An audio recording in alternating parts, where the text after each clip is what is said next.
Yeah, you're all sick of the camera. You know, pass your ticket. Exactly. Good start. So far, so good. You got the knit hat too. You got the knit hat as well. So that's kind of a knitted sweater. Exactly. So yeah, that's pretty on brand. I hadn't even thought about it. I usually dress in all blue, but it has like it's MMA. I want to look somewhat up. You know? That's why I put on some black. But I probably should have done a better job with this color. Close enough. Shows the fact that you don't care shows that you're what's your name? Bilal. Bilal? Yeah. Pleasure to meet you, Justin. Justin. That is weird.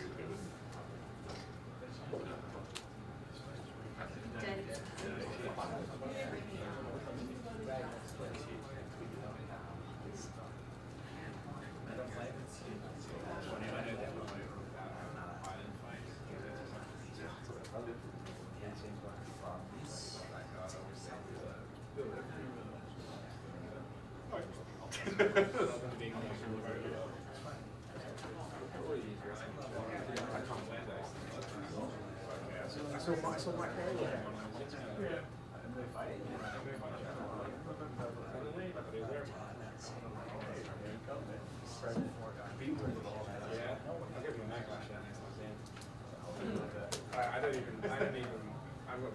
wore it in the boxing, but I never wear it. I'll talk about that one anyway. The live mic. Thank you, sir. The live mic. Stop talking about your boss. Yeah. Everyone here, so you know, this is the live mic. Excellent. And you should talk it.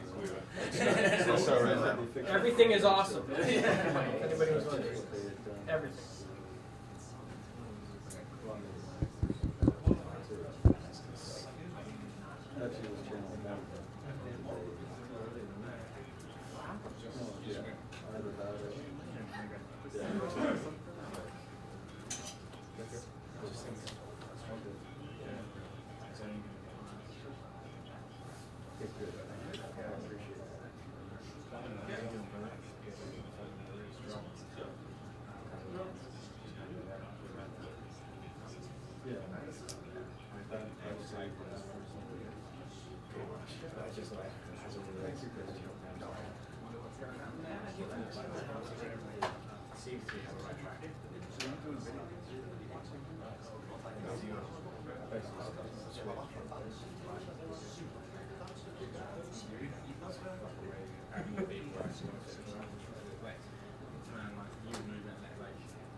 I think Sean's missing. Yeah, that's right.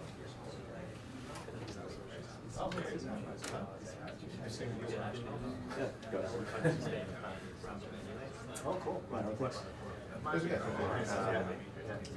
You were in the show international chess league. Oh, yes, sir. No, we were oh, yeah, so yeah, I was going to say, I was saying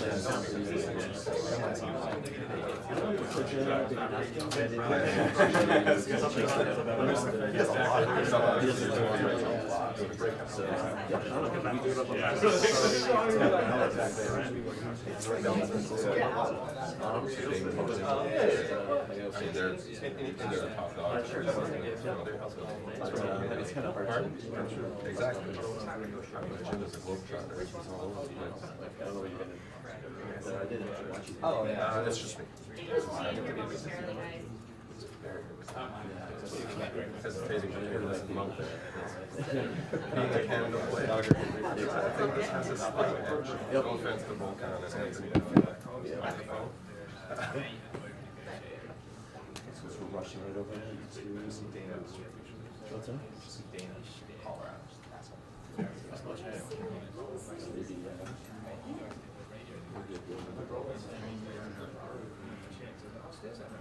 That's right.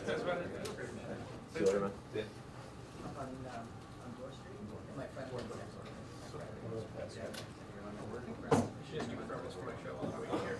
I know, like, If anybody's got Sirius XM, check that out. That's a little bit comfortable.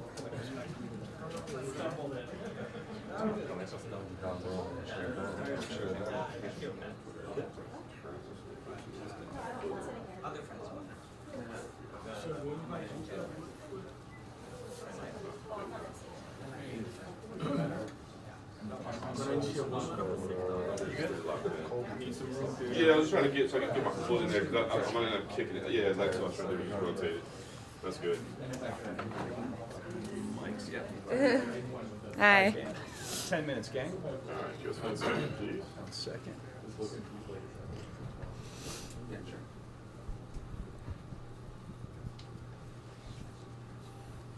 Alright, Porter's fire away, thank you. All right, go ahead, gang. So, Caitlin, to me, it seems like this should be a #1 contender fight. Just right off the bat, do you agree with that? Yeah, I 100% agree with that. I mean, I think besides the two girls fighting in the co-main event, I think that me and Jessica are the only other girls that are really being talked about and taken seriously in this division. So I definitely think that this is a #1 contender fight.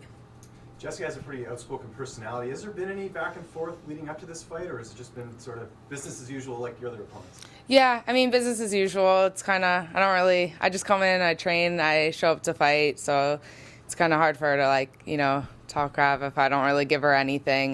You know, I stay pretty focused training. I don't really worry about that stuff at all. So it kind of makes it hard for her. And on that same note, I know the last fight when you headed in, there was a little bit of social media chatter, just, you know, trolls and things like that. Have you had any of that heading into this fight? Not really. I mean, it's like an everyday thing. So, but nothing out of the ordinary. Do you stay off social media sort of leading up to the fight just to hone in on the matchup? A little bit. I mean, I don't stay completely off of it, but just because I'm sitting in a hotel all week, so I'm pretty bored. But yeah, I mean, try not to look at it too much, but it's there in front of you're on your phone every second of the day, so you're gonna see stuff. Have either of you been told that you like be the official backup fighter if something does happen? Yeah, I was told that. So it's you. Okay. Yeah. When you watch Jessica, I mean, Jessica at this point has made a big deal about the big difference for her between flyweight and bantamweight and how much better this division is for her.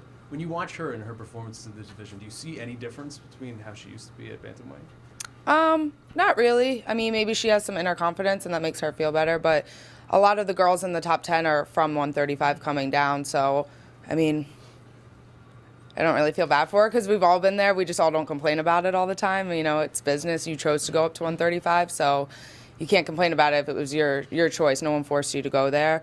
But, I mean, the girls she fought at 135 were very good and tough girls, so, I mean, I think that was tough. I don't know if necessarily it was the weight difference because I've always fought at 25 until I went to the UFC, and I had 3 fights at 35, and I went back down. I feel better at 25, but at 35, I didn't really feel a difference.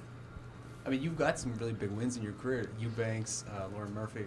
Why do you feel like it is you still seem to be flying under the radar in this division? Yeah, I don't know. I mean, I'm undefeated at 125. I've beaten more girls in the flyweight division than anyone else that's in the division. Some of them were outside of the UFC, so maybe that's why they don't get recognized. But, I mean, I went 7-0 amateur, and then I was 7-0 pro until I went into the UFC. Now I got another 2 wins at flyweight. So, I mean, my only loss is at bantamweight, and it was a split decision. So, I don't know why I'm getting overlooked, but I keep winning. So, there's, you know, if I keep winning, I'll keep going up the ranks, and then there's nothing they can say. Jessica has sort of talked about how she's sort of the uncrowned champion. She feels that, you know, she's at the top of the division. Do you feel like the performances she's had at flyweight sort of backs that up, or what are your thoughts on her at flyweight in the UFC? I don't think that they necessarily back it up. I mean, I don't really remember that. When I got her fight, I had to go back and watch them. There was nothing that stuck out. I think, you know, me and her both kind of had like decisions. So, you know, nowadays if it's a decision, it doesn't matter how good it is. If it's a decision, it doesn't count. That's kind of, unfortunately, that's how it seems to be. So, I mean, do you guys think they stuck out? Like, do you remember them? Yeah. I'm asking you. But, Yeah. So on that same note, we got the title fight obviously on Saturday. Who do you have in that fight? Who do you think wins between Valentina and Joanna? I think Valentina. I think she maybe has, like, with the previous wins over her, I think maybe she has a little bit of that mental edge. I think she's just a little bit more explosive. Several of the top flyweights when that fight was even just being discussed kind of took umbrage with the idea of Joanna being thrown in there without fighting this division. Did you have any thoughts on that? Like, just generally, were you okay with Joanna getting that shot? Yeah, I felt like I was supposed to, like, jump on, like, the flyweight bandwagon and be like, oh, this isn't fair. But I mean, like, Joanna had like how many title defenses, and, you know, everyone knows who she is. No one knows, like, who the rest of us are. Like, I mean, it's business. That's kind of how it is. And, you know, them being on the, you know, Joanna fighting Valentina, it brings more attention to the division, which benefits all of us in the end. So if it's one more fight, you know, let it bring more attention. And then when you get the title shot and you beat one of the winner of that, you know, it's better for you. So before it was all negative energy towards the division with Nico having the title and then fighting Valentina. So now I think it seems like it's all positive division, and it's being taken a little bit more serious, as it should be. So I think it's a great thing that Johanna's fighting for the title, and I think she deserves it. Well, actually, I want to ask you about that, because it seems like this division's been around for almost more than a year at this point. Mm-hmm. It still has been very slow to latch on. Why do you think that is? Is it just because of Nico, or is there another factor? I don't think it's necessarily the title. I think at first all the fights were just Ultimate Fighter matchups, and a lot of the girls went on Ultimate Fighter because they weren't in the UFC, or they weren't necessarily all in Invicta, so like they didn't have as much experience as most of the other girls. So I think the other girls, like myself and Jessica and a couple of the other girls that were either already in the UFC or really top 125ers, they're kind of coming in and people are getting to recognize them. But for the first year, it was just like watching the girls on the Ultimate Fighter. So I think that's why it took a little longer for it to, you know. Kaylin, it's hard to finish women at this level, Mm-hmm. at your size. Why do you think that is? Do you think it's skill or mental toughness? Why is it tough to get a finish at this level? I mean, I don't know. Maybe it's a little bit of the power, where the guys you see a little bit more like one-punch knockouts. But that's why I think, you know, I kind of see over my last couple of fights that I need to implement my jiu-jitsu a little bit more, because no matter what your size is or your power, you can always finish with jiu-jitsu. But I think a lot of the girls tend to be more strikers, and with the power for females, I think maybe that's why. You've hit some of your opponents hard, Mm-hmm. and they haven't gone to sleep. Is that intimidating? Is that tough as you're hitting somebody with your best stuff and they keep coming? Not necessarily, because I'm not, you know, when I fight, I'm not like going in there and be like, all right, I'm trying to knock you out. Like I'm boxing. I'm trying to hit and not get hit. So I'm trying to stick and move. So I'm not necessarily like always trying to knock the person out with the punches. So it's not super frustrating. I mean, at this level, every girl is really tough. So I go in expecting that. But, you know, sitting on my punches is something that I've been working on since my last fight. So hopefully that helps. You're currently number 3, I believe, ranked in the flyweight division. Is there anything other than the change in weight class that you can sort of credit to this run in the success? I mean, I think, like I said, I don't think that the weight class really makes that much of a difference. A little bit, you know, with certain matchups, you know, but like you'll get at 135, you'll get a handful of girls that are just really, really strong. But luckily, the girls I had at 35, for the short time I was there, you know, some of them are fighting at 25 now. But, you know, I think I just, at 25, I just have a little bit more confidence. I'm definitely one of the tallest girls. I don't think that there's any girl taller than me. I'm almost 5'9", and I think at 35 I was, you know, one of the tallest girls. So I'm able to use my reach a little bit more, and that just kind of is what I'm used to. I'm used to being the taller fighter. So I think that just gives me a little bit more confidence and advantage.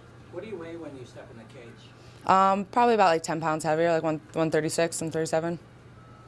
Being the official backup fighter for this coming event, have you kept the games of Joanna and Valentina in the back of your mind a bit more than you usually would, or are you just fully focused on it? No, I'm fully focused on Jessica. You know, when they had the whole MSG incident, when we thought Sajara was going to be the going to be fighting Valentina, and then they said I was going to weigh in and be the backup without a fight. So for like 2 weeks, I was like fighting Valentina. 2 weeks I was fighting Valentina and cutting weight, and I was like, all right, this is it.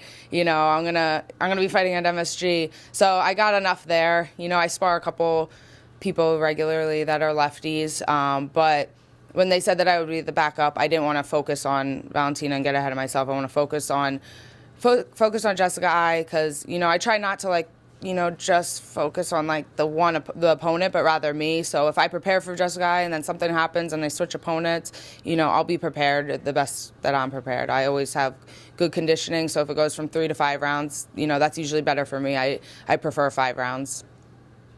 On Twitter, @BlondeFighter, you claim to have the best hair in MMA, in MMA on your profile. Yes. But I think Elias Theodoro has the best hair. I know, this is like an ongoing battle. How you beat Elias in the hair game? I definitely beat it. I mean, I think I get more compliments. But I told him we would go fair and do it like a high school yearbook, and we'd have the boy and girl award. So that's the way we can settle it, because everyone always argues about that. Okay, I can sleep at night now. Okay, good. All right, thank you. Thank you.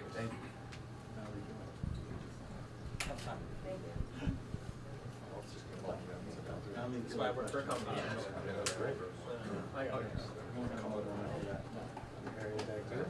I'm a little biased for Elias. That's your Ryan, too.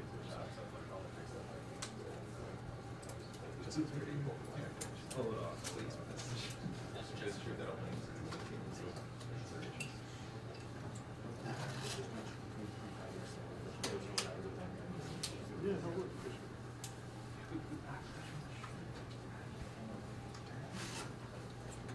Silly people, of course.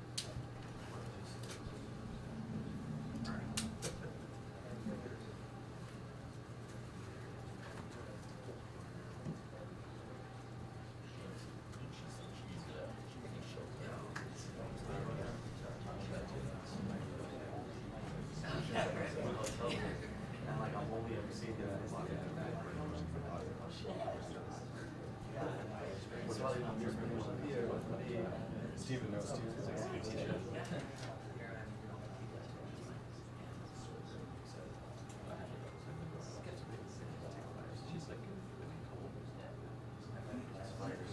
Oh, sure.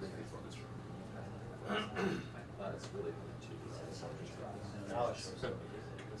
I haven't said hi yet. So Oh, I know. didn't mean to put you on the No, I spot. thought You you just thought I'd say hi. Oh, Just listen, we're Canadians. We're really friendly to each other. It's true. You wouldn't understand. Canadian code.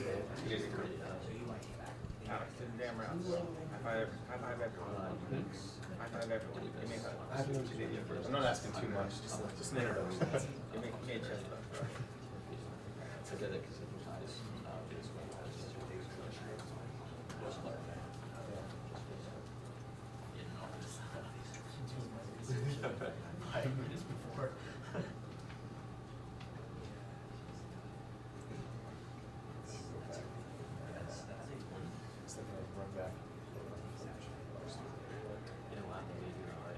They're gonna come back out, yeah.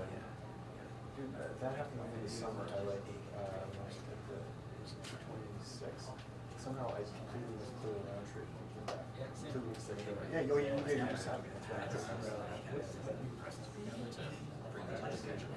Oh, I just turned it on now. I just pressed this. It doesn't seem to work. Chad Mackers is Canadian. No, it was Detroit. We went for lunch. Yes. Yeah. I'm good.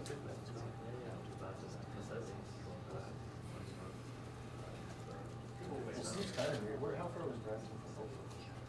Or the opposite ends? I was They're what they can be. Look at me trying to bridge the gap. They're not beside each other. Yeah. Yeah, how do you like it? Yeah, I'll be nice. Awesome. So fun. That's pretty fun. Yeah, no, I love it. Yeah, cool. Working. Yeah, so sounds right. Yeah, so at the moment it's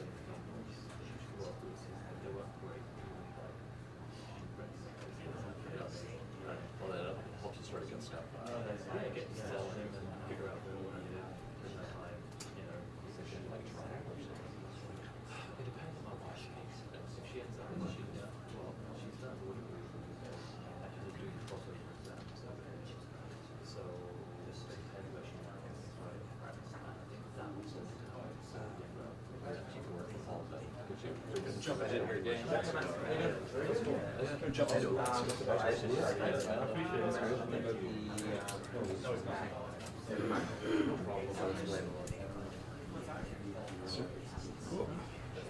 Hello, bird people. Ooh. Where do I look? What do I do with my hands? Right. Those guys don't have a camera. Hey, Bob. Hey, man. Cool. I'm gonna high five all of y'all later. Thank you. Doing good? All right, good, yes. Elias, when we were in Moncton, you talked about the process of getting your TUE and everything with USADA. What's the update now that we're here on Fight Week? Yeah. So they've denied me once again, but they never say no. They say they want more information, and unfortunately, part of that is more prescription drugs. Again, in a day and age where we all know about the opioid crisis, both here in Canada, the process to take a medicine as prescribed by my family doctor and my medical cannabis providers at Souls Health Network, they're behind me, 100% of the way, and we're going to keep pushing forward because at this point, again, I am fighting this Saturday. I'm going to give it my all. But in many ways, I'm fighting at a competitive disadvantage because I'm not allowed to medicate as prescribed by my doctor. Still a huge believer in clean sport and USADA and everything they do. I wouldn't necessarily even put this towards them. I think this is an outdated mindset that a lot of different companies, different organizations, and stigma that kind of remains, and that's part of the reason why I want to use my platform not just for myself but for all Canadian athletes. Are you in pain right now, or because you cannot take? It's an ongoing process. Whether it's falling asleep and waking up with tremendous pain throughout the night. It's a radiating condition that is always lingering, and it never really has a schedule, and that's always the most upsetting thing. And again, one of the issues, or one of the comments in regards to their most recent denial basically said, oh, you can use it beforehand because of the UFC's policy in regards to not testing in competition. But again, leading up to a fight is the hardest part of a fight because, in regards to pain management, it's the last little part. And obviously with cutting weight and other things that trigger my bilateral neuropathic pain, it's something I've been living with and I'll have to continue to live with at this point. Did you take other medication leading up to the fight during the camp, or you decided not to?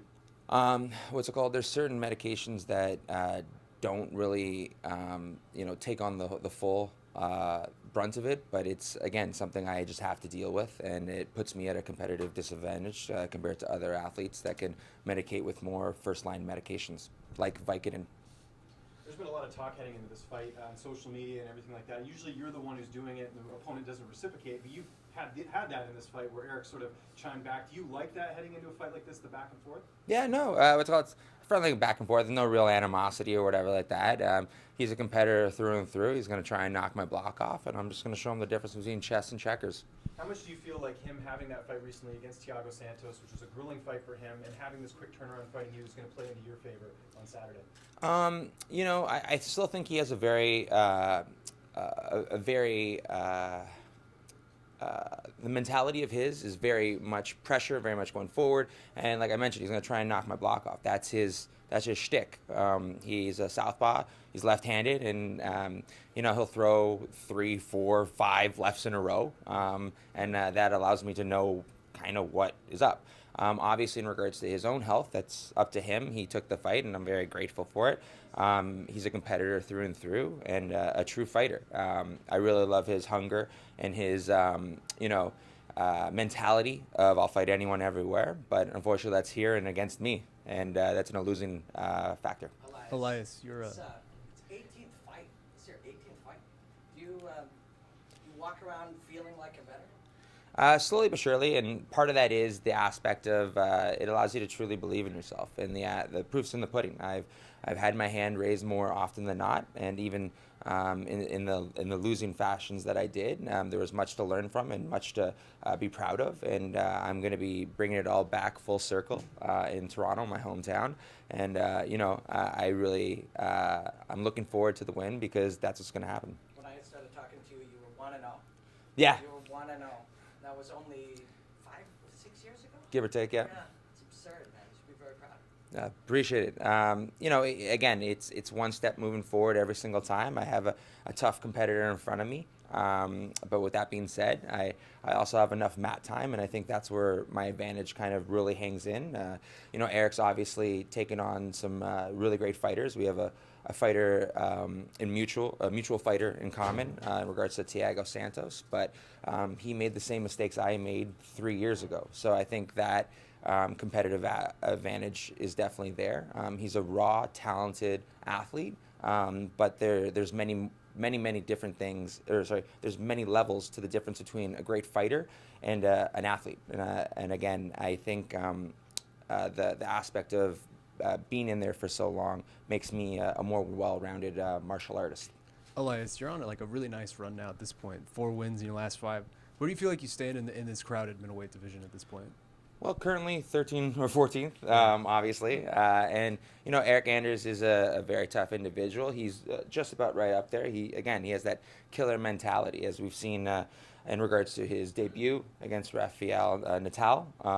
And then you also see in the Tim Williams fight, where he was arguably losing part of it and then came up with that, kick to send Tim's head into the bleachers.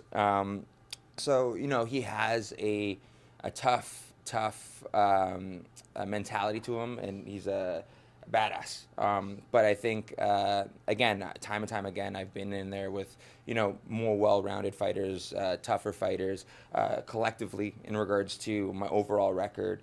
Even if you kind of dig into his record and previously and before the UFC, some of the guys, had 50-50 records and whatnot.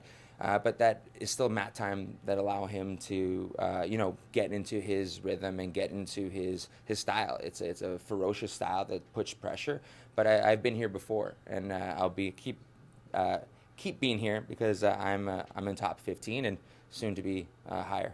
Do you have any expectations as to when you'll finally get this TUE?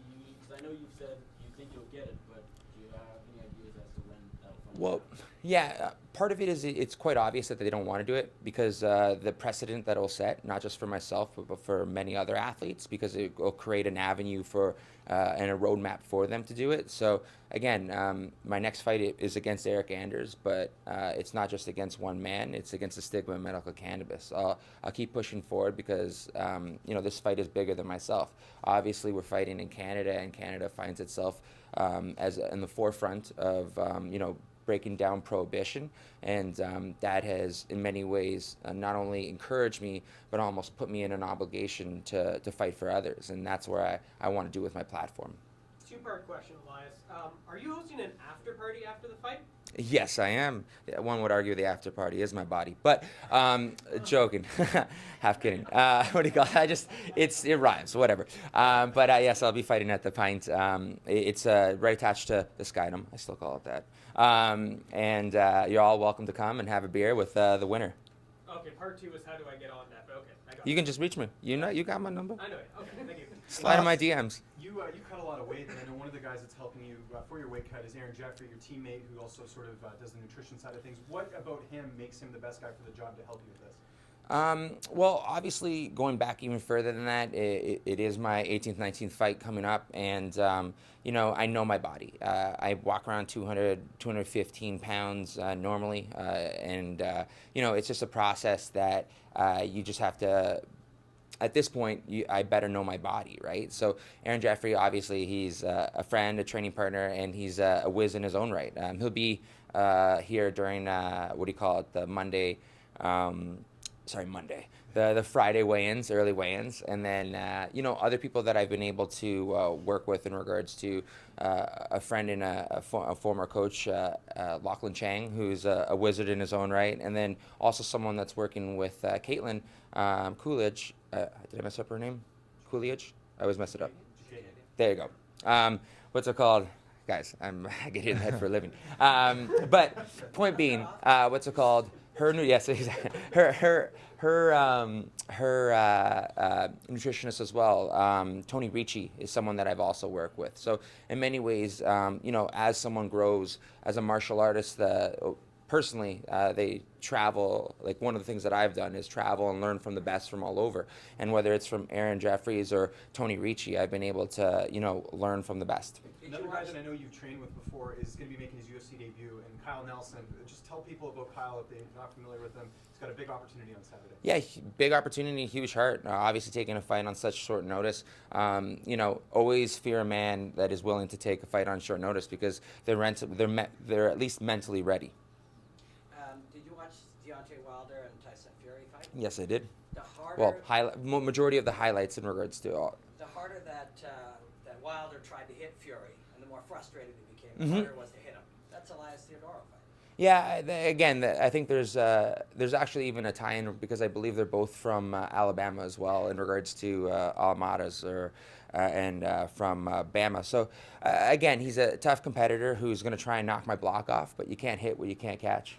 Elias, I wanted to ask about you're working on an independent movie about esports. I just want to know how's that going, and have you considered dabbling and actually like playing and streaming yourself, kind of like some other fighters have, just for fun, and some of them are doing it to make revenue, like Sean O'Malley. How's the whole esports involvement going? Yeah, it's great. It's in the process of the funding and investment. We have some really great conversations going, and obviously I'm focused on my fight, and we'll be locking it up. For those that don't know anything about the movie, it's called Last Hit. I play an MMA fighter, huge stretch, and I get injured and I reinvent myself with competitive video games. So in many ways, it's the Wizard meets Southpaw. No worries. Cheers. The Wizard's a great movie, by the way. I know, classic. That's why I referenced it. Yeah. I promise.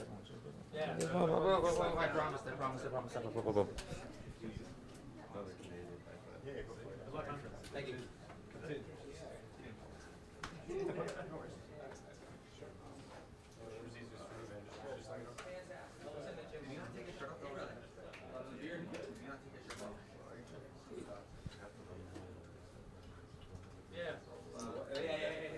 Gotta get on my hands too. I guess that's gotta be the standard. Hair was up the whole time too. It's a good way to move it.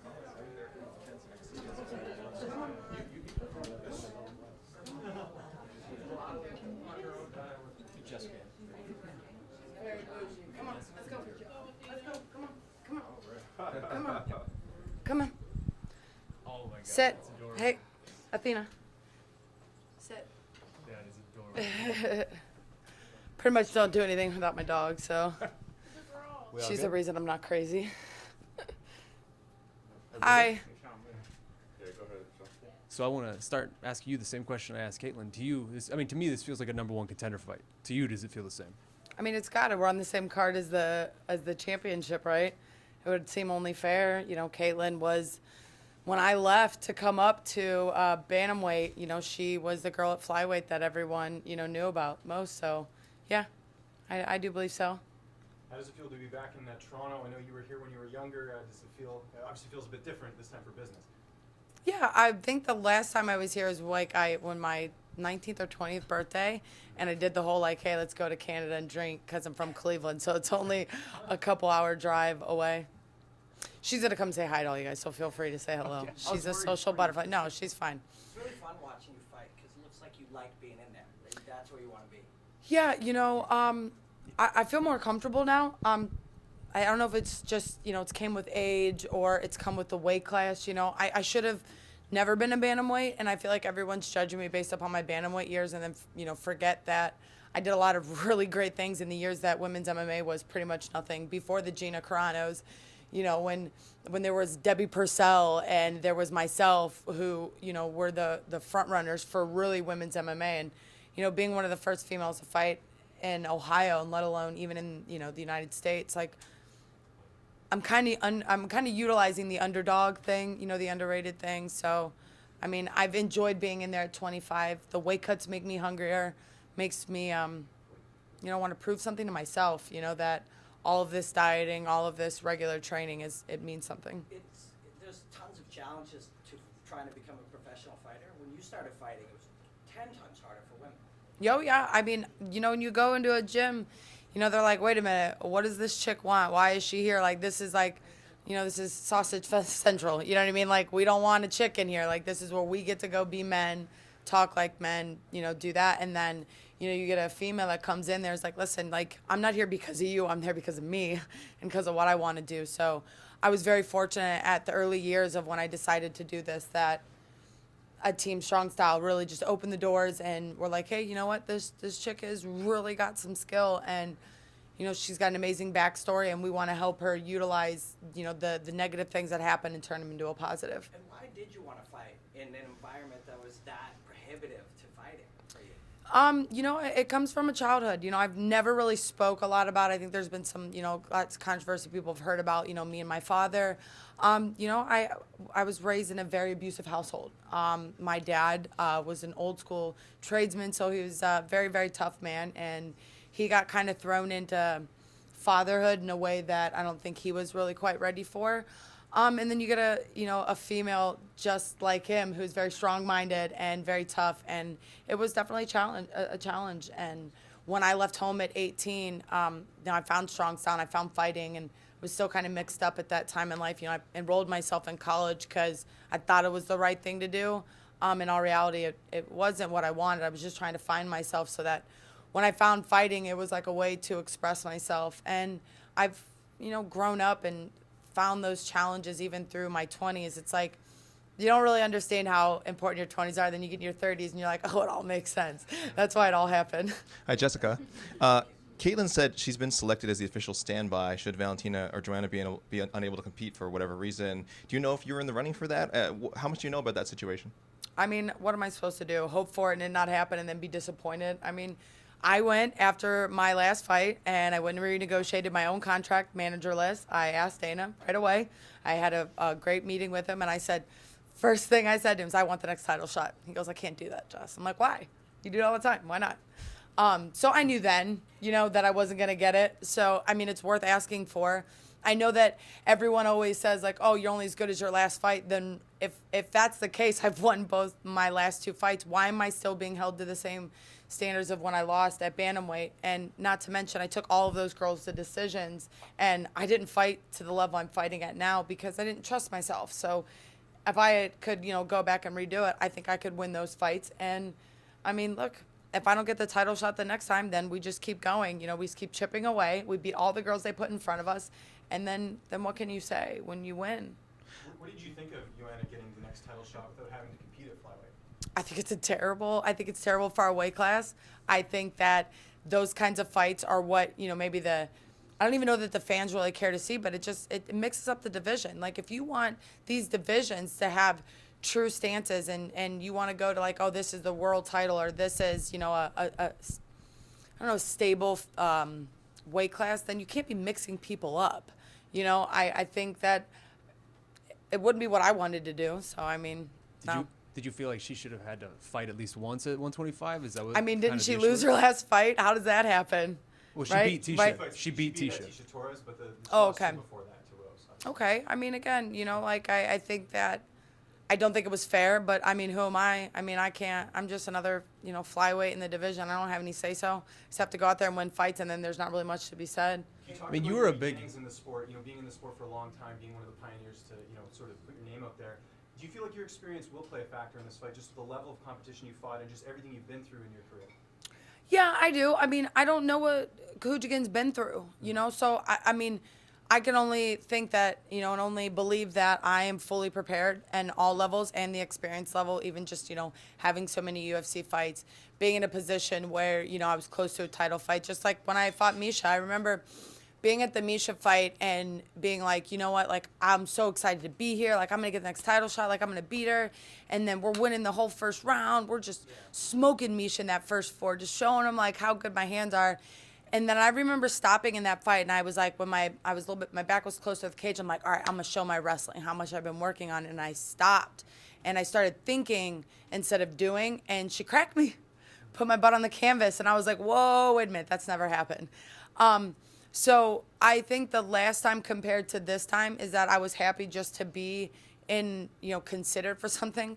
Like, I'm not setting myself up for failure. I'm setting myself up for success, and I'm looking at just the task at hand right now. Let's get through this fight, and let's negotiate and think about things afterwards. Jessica, you were the biggest. Got the longest reach in the division, the tallest. But fighting up at bantamweight kind of prepped you for these tall fighters. I mean, yeah, I fought Leslie Smith. Leslie Smith was the same size as her. I cracked her ear off. You know what I mean? Like, so, I don't know if you ever met my boxing coach. He's back there if you need to take a look at him. He's 6 foot tall, so and a longer reach than her. So believe me, we are very well prepared when it comes to that. And again, we've seen people have longer reaches and not realize how to use them. So again, I try not to play too much into that. I don't know. Again, it goes back to like mechanics, right? Her reach might be longer because my back is bigger. You know what I mean? Like, so there's a lot of things that go into that. So I don't really pay that much attention to it. Jessica, you were the biggest advocate for this division for years, even before it existed in the UFC. It's been here now for about a year, and it seems like it kind of struggled to get going with Nico. I'm just curious for your opinion. What does it feel like it has taken so long to maybe latch on? They chose the wrong girls to represent it. I mean, Dana and Sean will go back and tell you how many times, like, I've begged for it. I've begged for flyweight, and even when I was at bantamweight, like, I did things different that I probably shouldn't have. I put on bad weight. I wasn't my normal, like, athletic self. Like, I wanted to be bigger in size because I was a little nervous about, some of those girls. I grappled Misha, and I keep bringing her in because she's really an incredible person. And I've gotten the chance to speak with her and compete with her. But we did a submission grappling match, and I came in like trying my hardest to be at like 145, and she was 162 a week after fighting Raquel. And that was like my true, like, wow, like, that's the difference in the weight classes of the girls, that even if I tried to walk around at 145 to even cut down there, like, the size was there. You know what I mean? Like, if I gave you a choice, you want me to drop a 5-pound kettlebell on your foot or a 1 pound, right? You're going to choose the 1 pound, but there's weight differences for a reason. So, and I remember grappling in that match with her, and her and Flawless were like, man, you did an incredible job. Like, we didn't realize how good your grappling was. Just stay the task at hand. You're going to get flyweight. It's going to eventually happen. And, I really held on to those words and truly believed that eventually they were going to come there. So after my canceled fight with Aspen, I literally begged Dana and Sean in the back of that, and I was like, please, just give me a chance. Like, let me show you who I am at this division. And I think I've held to my word, and I plan to keep doing that. I know for a long time when you were saying that, those sorts of things, that this isn't my division, that a lot of people kind of just told you there was excuses. But now that you're here and you're being so successful, do you feel vindicated? Yeah, absolutely. I got cut from the B word about 6 years ago, and that's when the UFC kind of brought me up. So on Saturday will be 6 years from the last time I got my submission victory, and that was a standing arm triangle in 58 seconds. So I'm kind of excited to relive that, and that was my chance at stardom and my chance at changing my life. And that's how I'm treating this weekend, as life-changing and a chance to show you guys and show myself, right? Like, I am who I say I am because I say so, not because of what other people think. So, bye. Thanks, guys.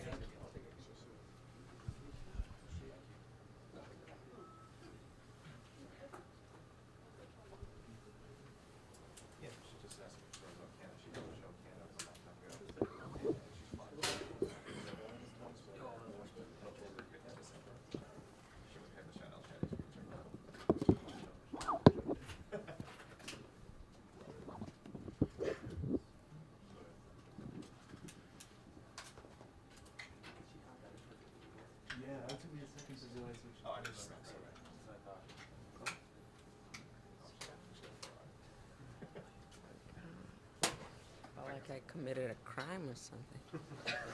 Wow.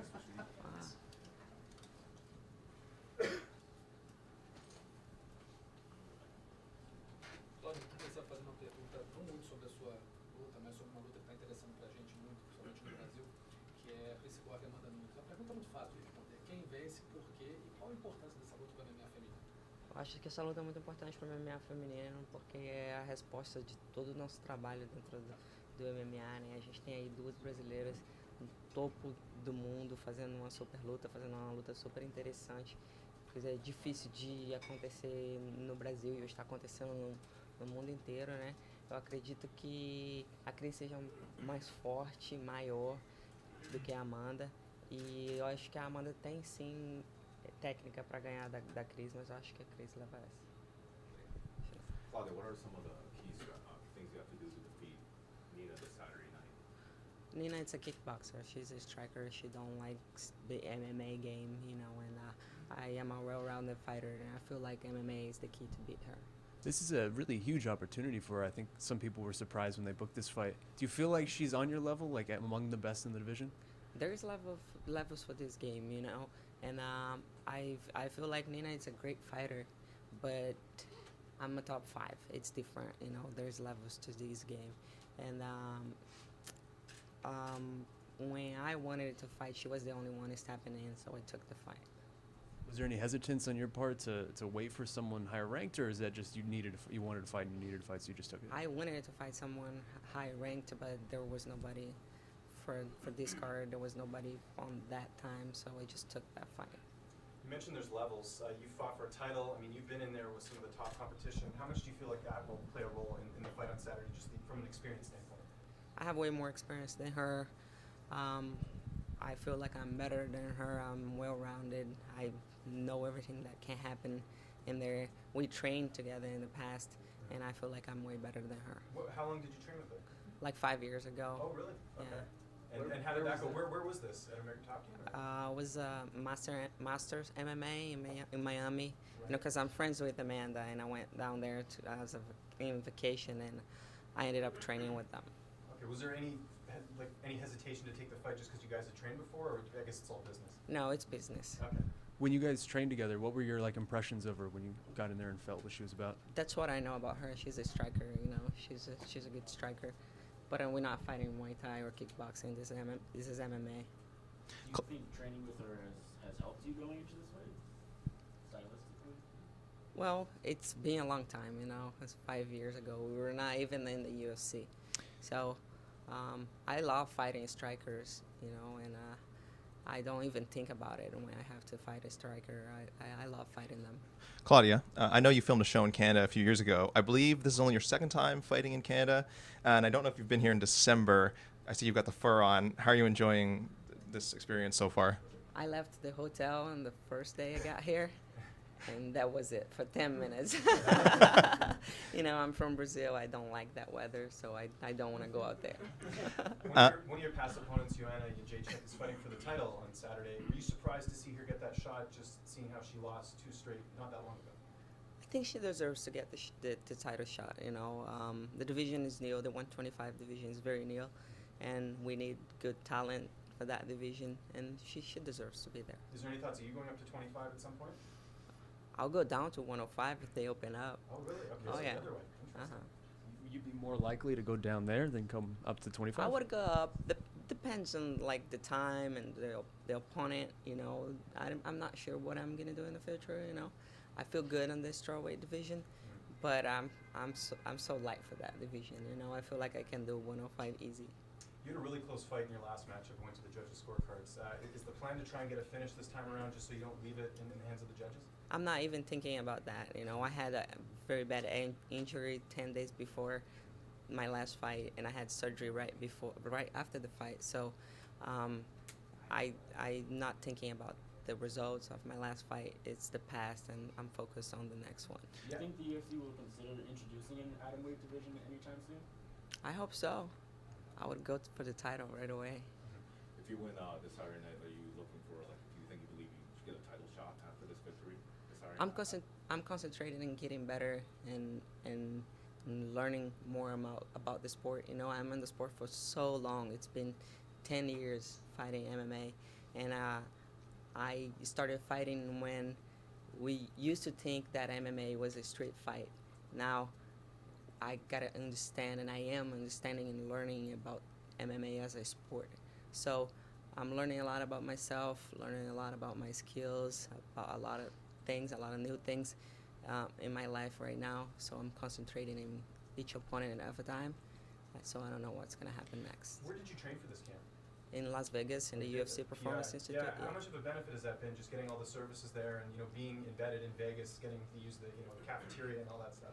It's great. Being the UFC Performance Institute, it's been a huge difference in my game and in my life. That's what I say all the time. The PI, it's like Disneyland for fighters. We have everything we need to train and to have a great camp. Not only that, but rehab. All the time. You take care of your body all the time, and that's being a professional athlete. I'm not only going there to train, but I'm going there all day to take care of my body as well. What about training partners? Who are some of the people you got to work with in terms of bodies? So I go to Extreme Couture. I have great training partners in there. I have great coaches in there, and I enjoy going to that gym as well. Claudia, speaking of the sport and business side of things, you've been the co-main event your last two fights. Nina's on a good win streak. Were you a little surprised you weren't put on the main card this weekend? I don't mind. It's less media, less work to do. I have to cut weight and train, so I don't mind being in the prelims. How is the weight cut going down to 115? Easy, very easy. I'm ready to go. I'm like 4 pounds to make weight. You come off a big knee injury like you had, and obviously the key parts of your game revolves around grappling and stuff. Is there something in the back of your head that isn't going to be completely go away until you get in there and test the knee out in a real fight and everything? I think I already tested my knee enough on this camp. First I was a little concerned about it, but being the PI helped so much because I had surgery on Wednesday, and Thursday I was back there doing rehab, and the following week I was training upper body, doing everything I could. So I felt like 2 months after surgery I was 100% and ready to go. And that's why I took a fight and started a fight camp right away.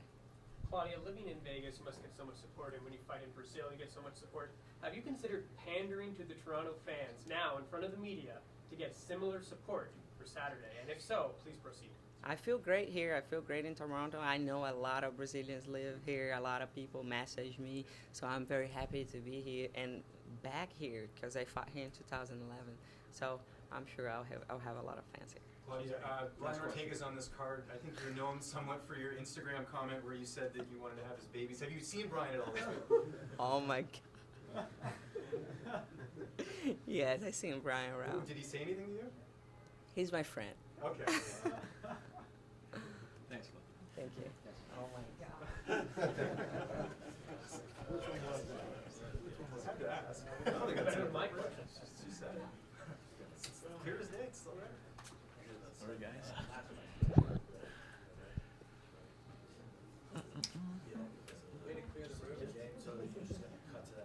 It's got in the hideout. Just look good, eh? No, that wasn't good. That's you. You got Brett? Awesome. Brad, I saw you in Ireland. Yeah. Tell me how Dublin's very much like Winnipeg. Do you find that to be the case? Yeah. I don't know. It's my new home, so in a way, it's like my old home. I don't know. The Winnipeg's food scene's pretty great, and like Dublin's food scene's pretty great. So I see how the similarities, but it's quite different. That's what keeps it exciting. Being in a different place in the world, being in Europe, is crazy for me because I never left Canada or never left North America until 2016. So all of a sudden, in another year, I was living there. Do you feel more relaxed going into this fight just because you've been here, done that? You know what? There is a sense of comfort with this fight compared to the last. Last time everything was new. It's still exciting for me to be in here in front of all you guys with this big bundle of mics is exciting to me. It feels very right. Yeah, it's exciting. It's similar to last time, which was a good feeling. It was nice going all fight week, just excited for every little thing I have to do. Nothing was really taken energy. It was all kind of building that fire. How much do you picture this leading into the week? Picture standing here and picture the weigh-ins. How much ahead are you looking? You know, it was probably only once I got the schedule, so last week, that I was starting to picture things because I didn't know all what I'd be doing. Last time, you know, I was one of the main features in the finale, and then it was International Fight Week, so there's going to be all that buzz. So I didn't know how this would compare. Then I saw the schedule, and it was pretty similar. So I was happy that I have these opportunities. You fought a lot this year. I mean, on The Ultimate Fighter, then in the summer, now you're fighting again now. How do you go about not getting burnt out, not just from a mental standpoint, but obviously physically? You know what? Yeah, I have fought a lot this year. It's feeling that way. It doesn't Compared feel to the regional scene. I mean, it was tough getting fights before. Right? Exactly. It's nice being active. It is certainly nice being active. For me, it was after the finale fight, I decompressed for about 2 weeks at home, which was great. And that really helped kind of refuel that mental energy and I don't know, that spiritual energy. Being around friends, being around family is can kind of, it just lights that fire in you. Then I went back to Ireland. That was exciting. Went to train, took a small break, took a small holiday, and then it was into training camp. So, you know, taking those small breaks where you can just escape everything and then be with friends and family when you can. I think that's the key, just to keep that energy high. Brad, once we used to say that there were strikers and grapplers and wrestlers. Now it's kind of more types. There's athletes and fighters and nerds. And you're kind of represent fight nerds, would you say? Yeah. You know what? I'll take that on and adjust my glasses to it. You know what? I think looking at the sport very analytically and looking at yourself with a critical eye is very important to me, and I think it should be. You can have a coach who will do that for you, but for me, I want to take charge on everything I do. I just don't want to be told what to do. I want to be told why I'm doing it. That way I can reflect on it, and if it's right for me, there's thousands of ways of doing things, you know, and it's finding the right way for you, I think, is important. And, you know, fortunately I found a gym in SBG and a coach in John Kavanagh that's just perfectly aligned with that too, and we're both working together to kind of streamline everything for me. When you're being analytical about yourself, you start being analytical about how you're being analytical. You know what I mean? Do you start going in super deep layers of looking at why you do things the way you do things? I try not to go too meta, you know. It's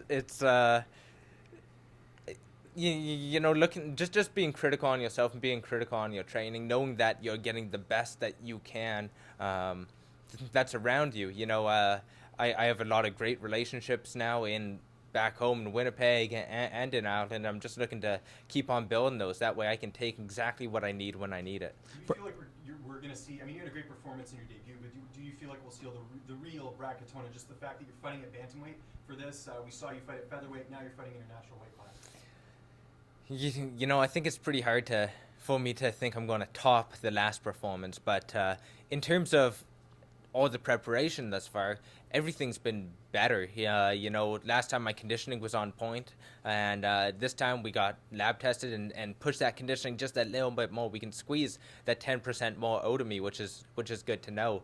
In terms of sparring partners, I've been going with the killers at the gym, Brian Moore, Blaine O'Driscoll. You know, those guys have been pushing me, and that's a little harder sparring than I was getting last camp. So everything's been kind of tweaked and enhanced a little bit more. So you know, being down at bantamweight, I feel just as good as I was featherweight. You know, today's not going to be quite as fun as last time, but you know, besides that one day, everything else is better than last. There's a story going around the gym that Jon Kavanagh calls you a bully. What's the story behind that? Well, probably looking at me, I'm not really your stereotypical bully.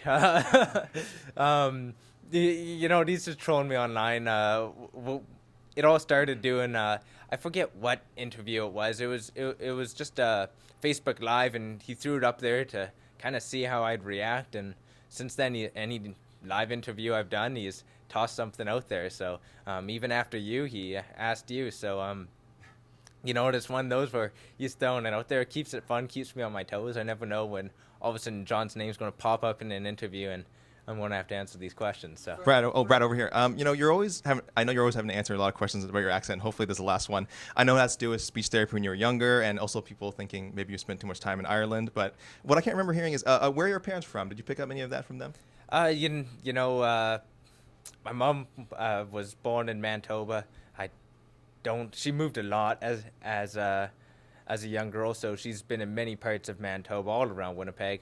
My dad moved from Leicester, England, to Winnipeg when he was 8 years old, I think, young at least. But he doesn't have an accent, so it's not like I could even say, well, I picked it up from my dad.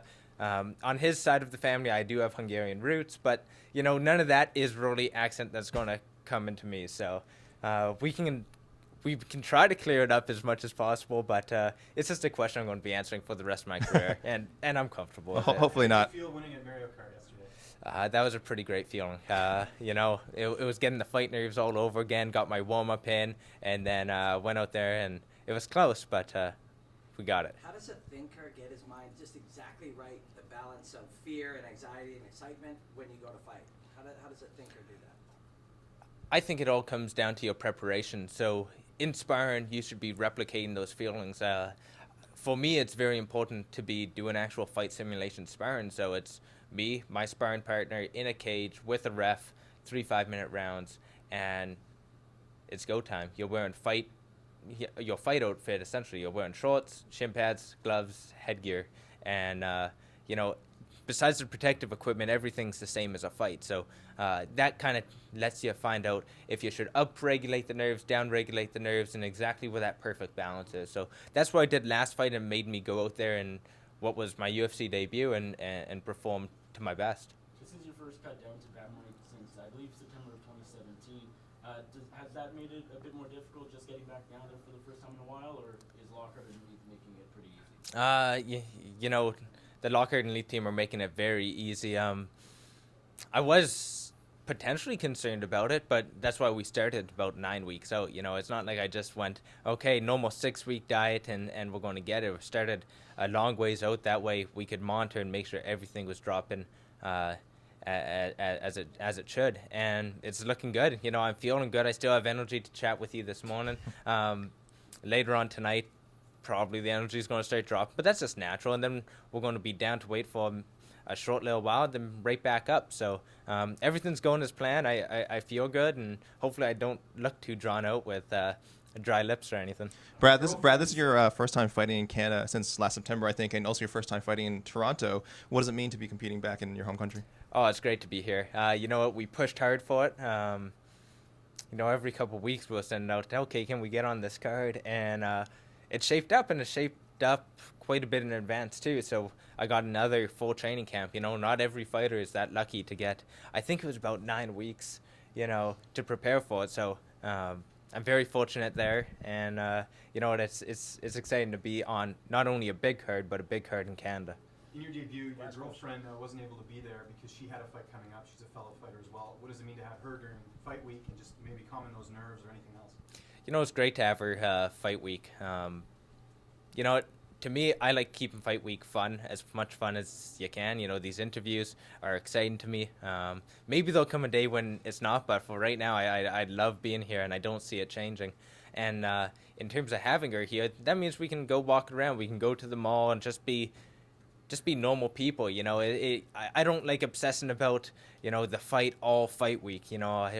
When the nerves come, you deal with them, you think about them, and then after that, it's just relaxing and enjoying yourself. That's what I did last time in Vegas. This time I get to explore Toronto with my girlfriend. So it's almost like a small holiday before you fight. Thanks a lot, guys. Thanks, Brad.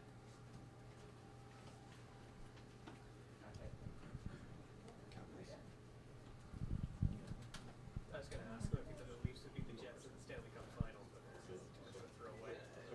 Bad stuff.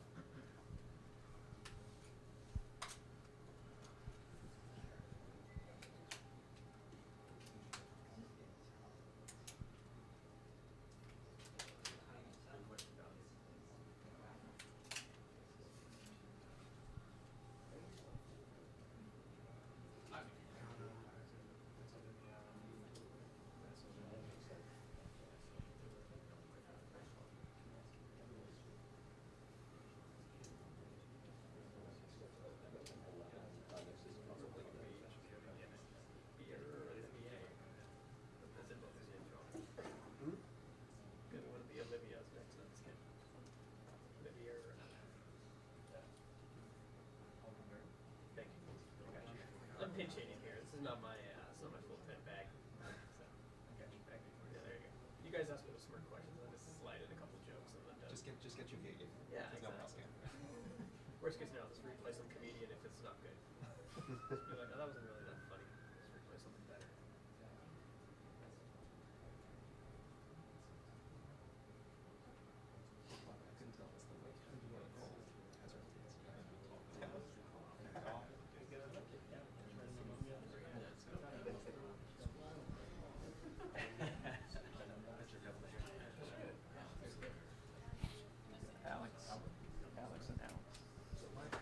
What's up, guys? What's up, guys? I don't feel like translating. You guys figure it out. You don't need to translate that outfit. That's tremendous. I love that. Ok. Falou que ficou bonitinho. Obrigado. Thank you.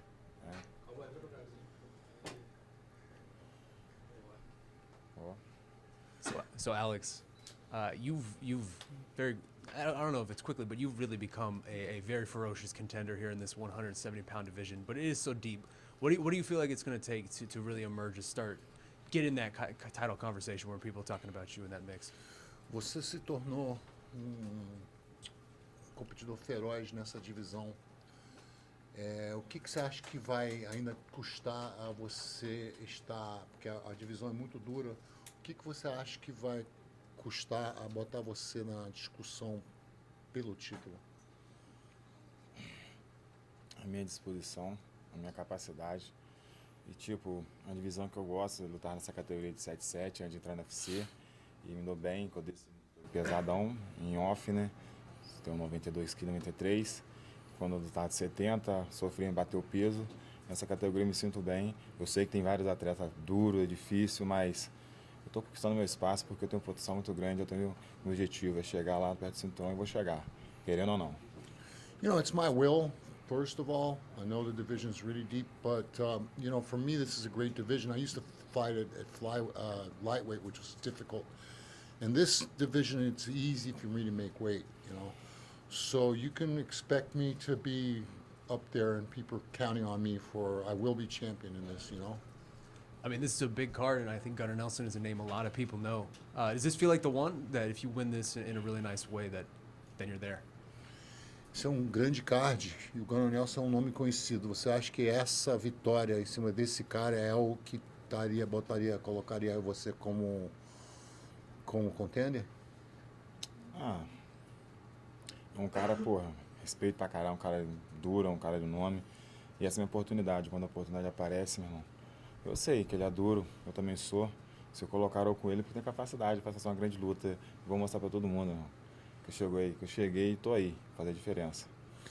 He's tough, you know, I respect him. It's a great opportunity for me, but I'm tough too, and if they put me against him, that's because they know that I have the capacity to do it. And, you know, I think that if I win this fight, it's going to leave me in a really, really good position. Gunnar Nelson's had a bit of a layoff heading into this fight. Do you feel like that will play a role in this fight? You've been more active than he has. O Gunnar Nelson não tem lutado. Ele tem um tempo sem lutar e você tem estado mais ativo. Você acha que isso vai ser uma vantagem para você nessa luta? É uma vantagem e uma desvantagem, né? Porque ele tá um tempo parado, ele tá com fome de luta, só que eu tô treinando, eu tô lutando, né, direto, não paro. Também tenho fome de luta, sou um cara que eu tô sempre querendo estar ativo aí e trabalhando. Poxa, deixa ele vir, o que eu mais gosto é isso. O problema seja grande. It's an advantage and a disadvantage. He's hungry because he's not been fighting. I've been fighting, but I'm hungry too. So, you know, it's going to depend on each of our wills up there in the octagon. And Gunnar is known for his ground game. Do you train specifically for an opponent's strengths, or do you train the same for every opponent? O Gunnar é conhecido pela sua luta de solo. Você treina especificamente para isso? Onde que você se focou no treino? Poxa, se foquei no treino, nos erros dele, e o forte dele mesmo é o chão. Até para chegar no chão tem que chegar perto de mim. Vai chegar perto de mim, vai encontrar uma mão desse tamanho, pode ter certeza. Yeah, I know he's good on the ground game, and I've been focusing on that. But for him to get me on the ground, he has to get near me, and he's going to have to pass through this. This is maybe more of a broader question, but when I watch you, you seem like you always are having so much fun inside the cage, much more than I think a lot of guys out there. And I just wonder where does that come from? Why does it seem like you're just having so much fun in there? And like, what is it really? Você parecendo que está se divertindo ali dentro. Como é que você consegue isso? Tá sempre relaxado? Poxa, tipo assim, eu trabalho nos 12 anos, lido com troço pesado, porque mexeu com boi, até hoje mexo com isso. Poxa, então um boi bravo, bicho selvagem, por um homem, pra mim é normal. Sinto feliz, felicidade o tempo todinho. Eu faço o que eu gosto, tampando a porrada com nós mesmo. You know, I've always dealt with cattle.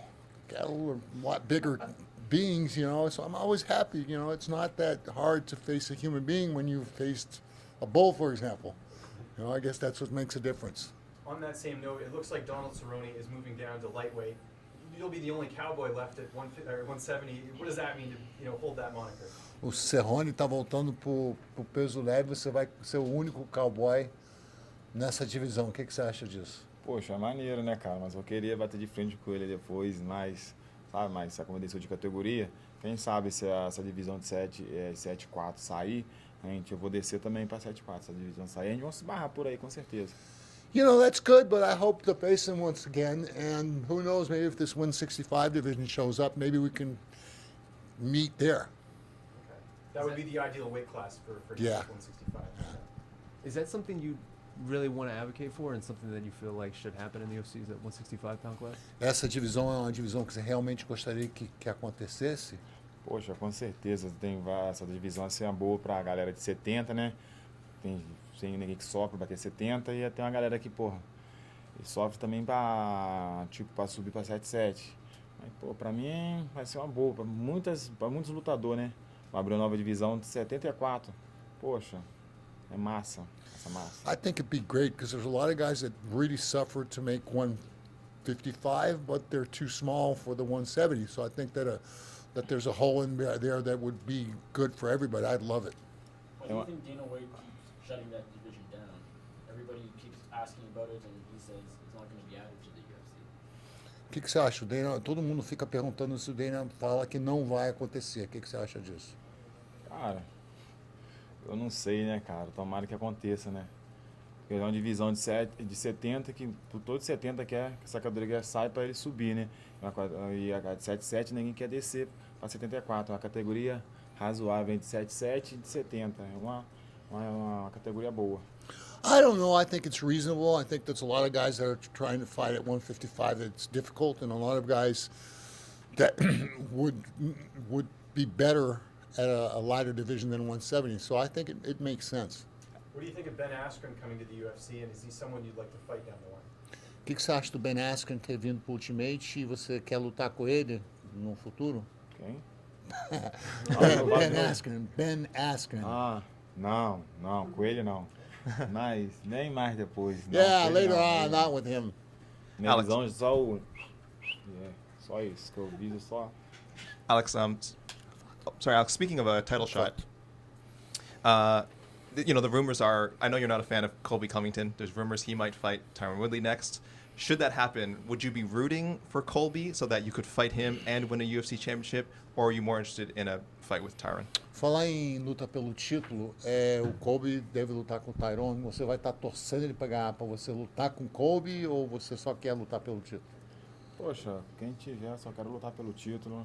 Eu não sou esses caras que fica apontando, mas se um dia me dá oportunidade, quem for que tiver com o cinturão, filho, vou bater de frente e vou tomar. You know what? Whoever has that title, when I get there, I'll go there and beat him up and take it. Last question. Gunnar Nelson is unique opponents, the ground game we were talking about and karate striking. Is there anything about this fight itself that excites you specifically to get in there and do? O Gunnar Nelson, conhecido pelo chão, tem alguma coisa que te empolga nessa luta para você fazer? Tem sim, é uma grande luta. Eu acho que ele vai querer vir para trocação. Se ele sentir minha mão, ele vai querer me agarrar, mas quando ele sentir minha mão vai ser tarde, vai estar dormindo. He said, yeah, you know, I mean, I think that he's going to try to trade with me, and when he feels my hand, he's going to try to grab me, but once he feels my hand, it's going to be too late. Thanks, guys. Could you put on the shades a little bit? Ele botar o...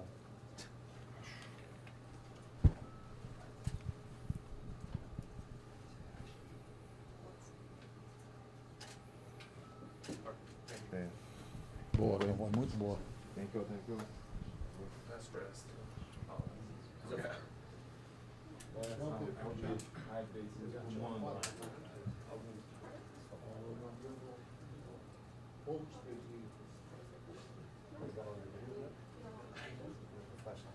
I can't keep up with that.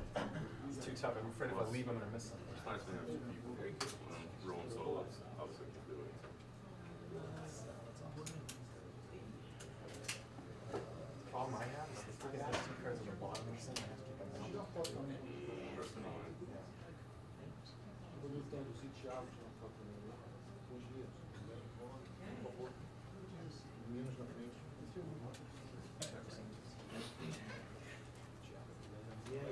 Senta aqui. Levante. Tata, just a sec, just one sec. Ô, Tata, tira a foto pra mim aqui. Tá, então tá bom. Bom dia, Marreta. Tudo bem? Bom dia. Vamos dar um abraço Tudo bem? aqui.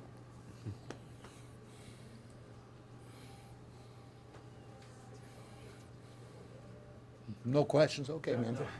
Thiago, this fight was rebooked. You were supposed to fight him earlier this year. Did you want this fight, or were you looking to fight someone else? Tiago, essa luta foi remarcada, já era para ter lutado com ele. Você queria essa luta ou queria lutar com outra pessoa? Não, eu queria lutar com ele. A luta era para ter acontecido em São Paulo. Ele se machucou, não aconteceu, mas o planejamento era posteriormente lutar com ele. No, I wanted to fight him. We were supposed to fight in São Paulo. It didn't happen. He got hurt, but my plan was to fight him. And just to confirm, you are staying at light heavyweight. There's no ambitions to go back down to 185. Para confirmar, você está ficando meio pesado, não tem mais nenhuma ambição de lutar no médio? Eu sou meio pesado, mas eu ainda quero lutar, fazer algumas lutas nos médios. I'm a half heavyweight, but I'd like to still fight in the middleweight too. Because you were scheduled to fight Jimmy before, did you keep notes in that training camp? Like, was it easier to prepare for him because you were preparing for him earlier this year? É porque você ia lutar contra o Minoa antes, você tomou nota das coisas que você tinha treinado antes? A gente continuou o trabalho e com certeza agora a gente teve mais tempo para treinar para o Jimmy e com certeza a gente vai chegar melhor do que chegaria em São Paulo. Yeah, we continued the work and we had more time now to train for him and I think it's going to work out. How has life been different at 205? Como a vida é diferente no 93? Just generally.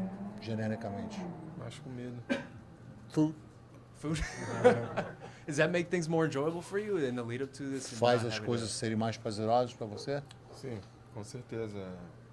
Treino melhor, chego melhor na semana da luta, é outro clima.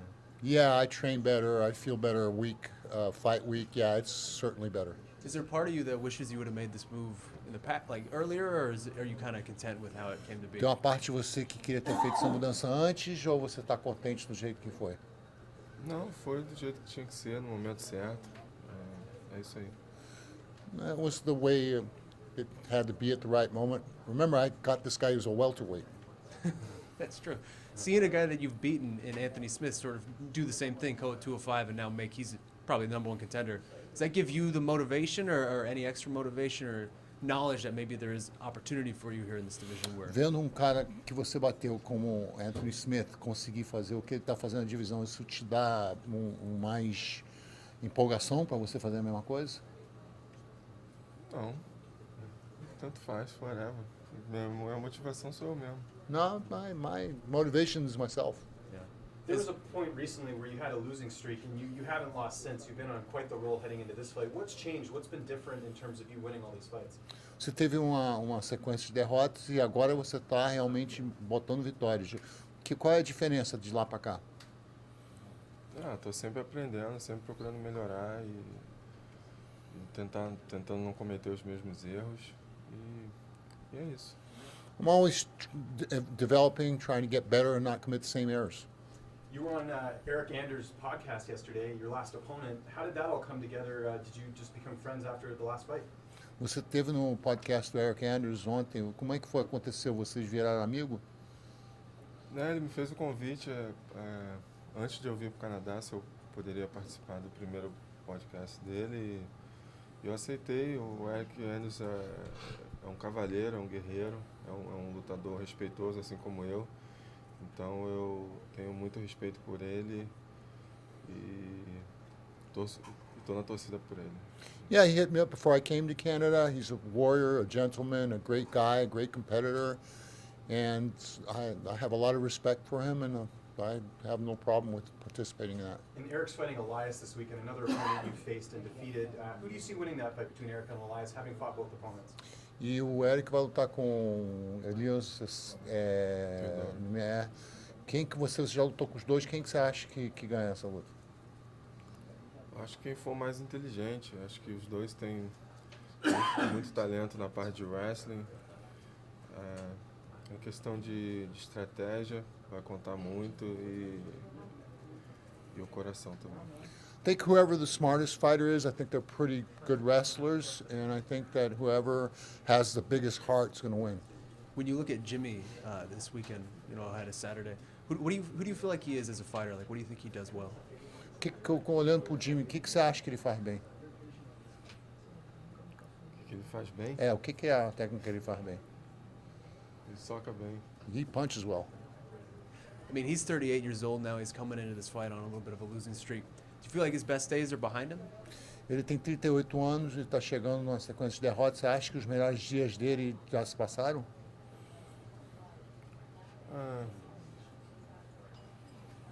Não sei dizer, mas sei que sábado não vai ser o melhor dia para ele. I don't know about that. I just know Saturday is not going to be one of his best days. It does feel like there is a lot of opportunity here at 205. How quickly do you think you could make your way up there? I mean, this time next year, do you feel like you could be in that conversation? Parece que tem muita oportunidade no 93. Você acha que a essa hora, ano que vem, você pode estar ali na conversa do título? Com certeza, eu acredito muito em mim, sei do meu potencial e basta uma oportunidade. Tenho certeza que eu posso nocautear qualquer nessa categoria. Yeah, sure. I mean, I know what I'm capable of. I think that I can, given the right opportunities, I can beat anybody in this division. Size-wise, do you feel comfortable against any of these guys, the bigger guys in this division even? Questão de tamanho, você se sente bem? No problem. Yeah, we gotta answer that one.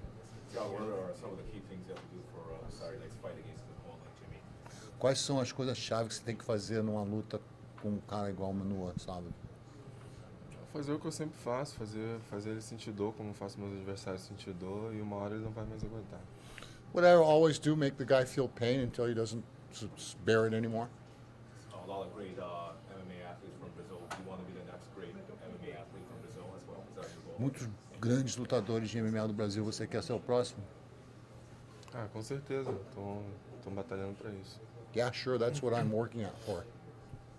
Said he'd like to do a rematch with you, but if you guys do, it needs to be a big fight. It needs to be a main event or something significant. It can't be like a prelim on a pay-per-view or something. Do you feel the same way that if you guys fight again, it needs to be, a big spot? O Anthony falou que lutaria com você numa revanche, mas teria que ser um grande evento, um main event, uma coisa desse tipo. Você concorda? Yes. Concordo.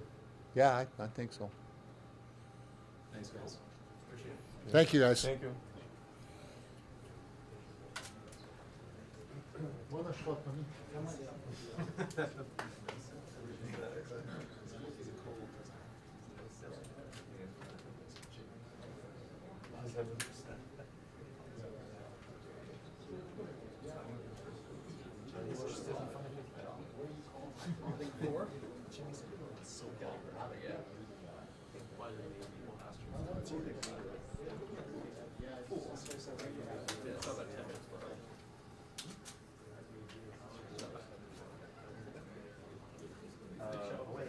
Aubin-mercier was supposed to go. I'm not sure, so that's what we just told him.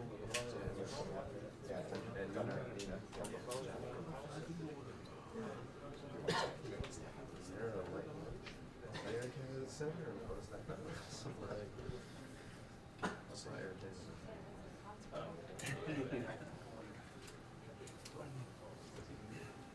Where are we going first?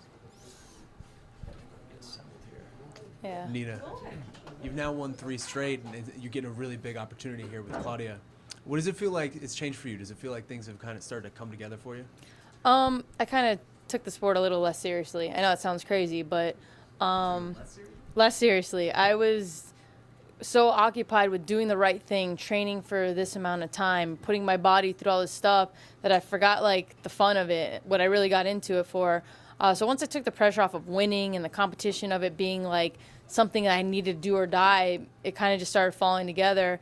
The first fight I took was a little bit short notice, and I came from 125, so I had a really bad weight cut, and I was doubting if even 115 was.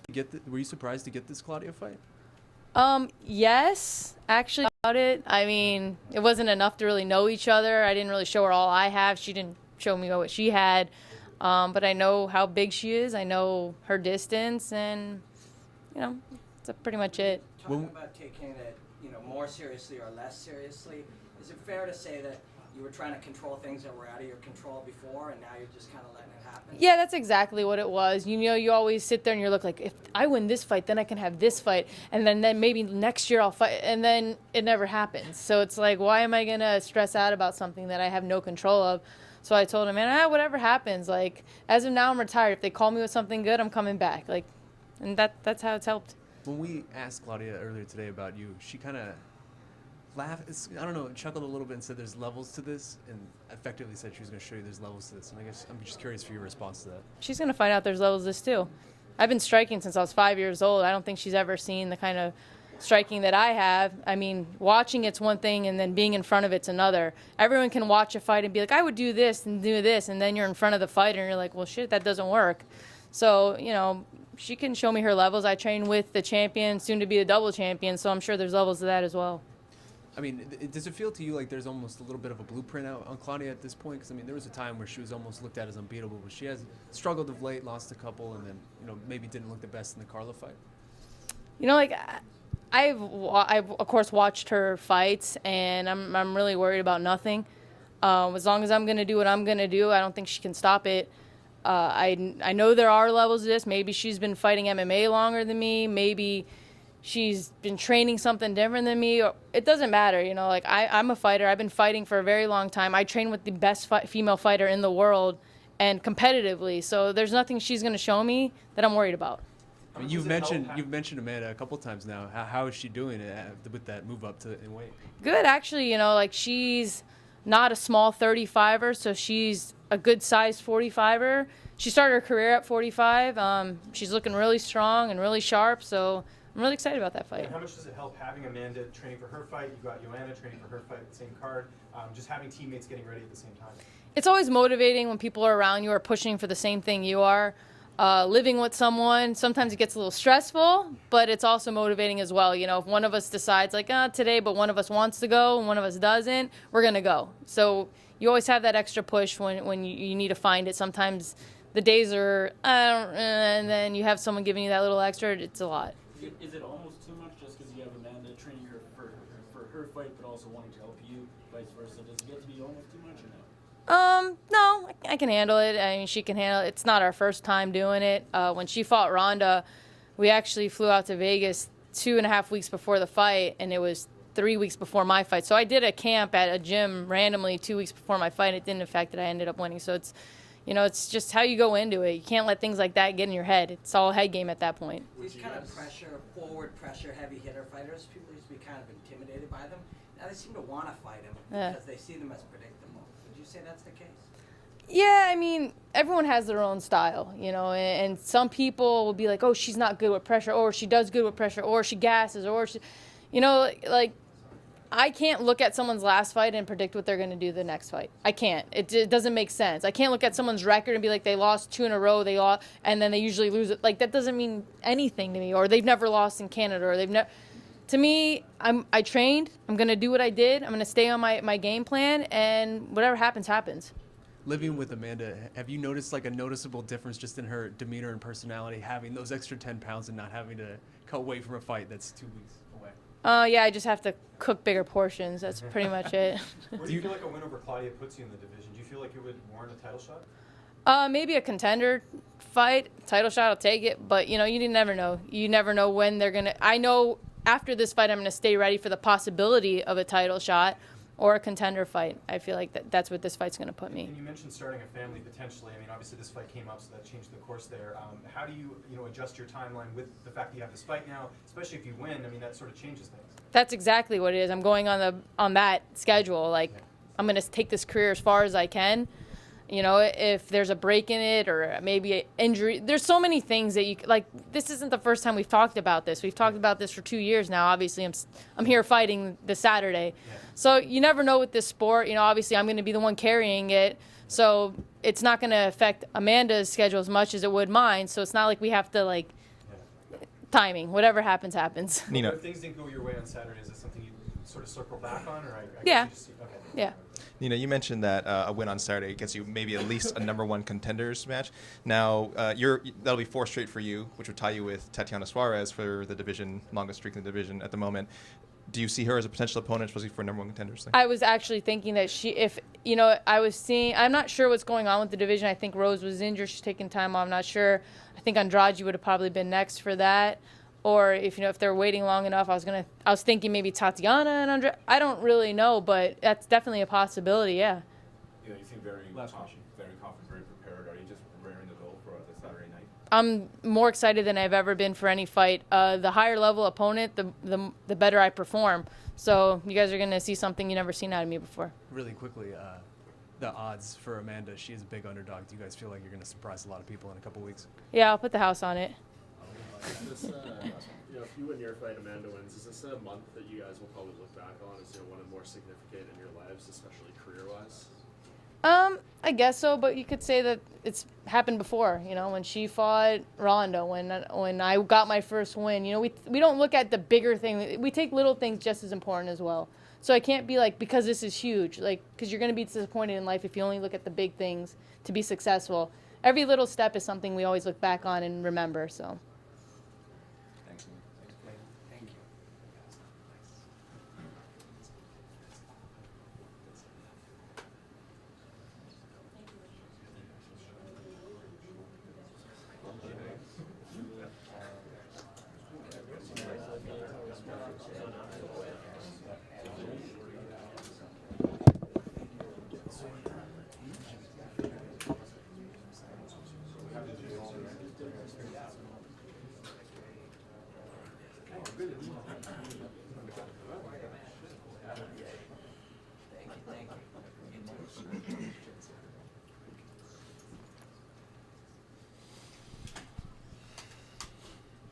Nice glasses. Ay, merci. Olivia, no bodyguards. What's going on? Yeah, I know. No, I had to say no this time. Too much trouble in the last time. So, I mean, there's obviously a little bit of history with you and Gilbert, considering everything that happened with the past fight that got canceled. Is there any hard feelings still between you guys, or you feel like that's been settled? Well, the hard feeling was about me paying everything to get there and then having no fight. So, other than that, to be fair to him, he never missed weight before inside the UFC. In Jiu-Jitsu, he missed weight a lot of time, though. But in UFC, he never did. So, to be fair, whoa, what happened there? He never missed weight. So, for sure, I was a little bit scared coming in this week. But I think he's going to make it. Does it feel like unfinished? And accepting this fight again after what happened last time. What's that? Would you have rather fought someone else just? Yeah, of course. But you know what? I was not in the position to ask for someone else, and I like the défi. Comment on dit défi? I like the opportunity of this fight. So I like the fight. I like the matchup. I just didn't like the weight cut part. That's weird to say. Does it feel like unfinished business to a certain degree? Yeah, of course. Well, Is there yeah. anything specific that makes you confident he'll make the weight this time? No. I mean, I saw him really briefly, and he looked happy, I guess. So, yeah. Gilbert had mentioned pre-fight that he took notes the first time you guys fought, just in training him. He said that was a benefit. Does the same thing work for you? The fact that you were preparing for him before, and maybe you had an idea of how to match up against him, like making it a little bit easier to train for him? No, it was the same. I mean, shit. Every camp is different, that's for sure. But his style is so basic that it's not hard to find someone that fight like him. So, like even if I was fighting someone else, I would have trained with people that look like him. So. Ali, what's the first few seconds of a fight feel like for you? Those first few seconds when they take off. Such a weird question. I don't know, man. Like it feel like feel good. Feel the beginning of vacation. Yeah, of course, scary. Yeah, you know it. But the idea that it's the beginning of vacation, I've heard other fighters say that you walk in there and kind of now we get to party. Is that accurate? Can you feel that? Yeah, I do feel that. Yeah. This lightweight division is so tough. I mean, you work so hard to get that streak going. I would imagine it was frustrating to have it end. Is it almost feel like you kind of have to restart now? Like you have to start over and start I don't think working you restart, but for sure I took a step back. That's part of the game. I mean, it's not boxing, you know.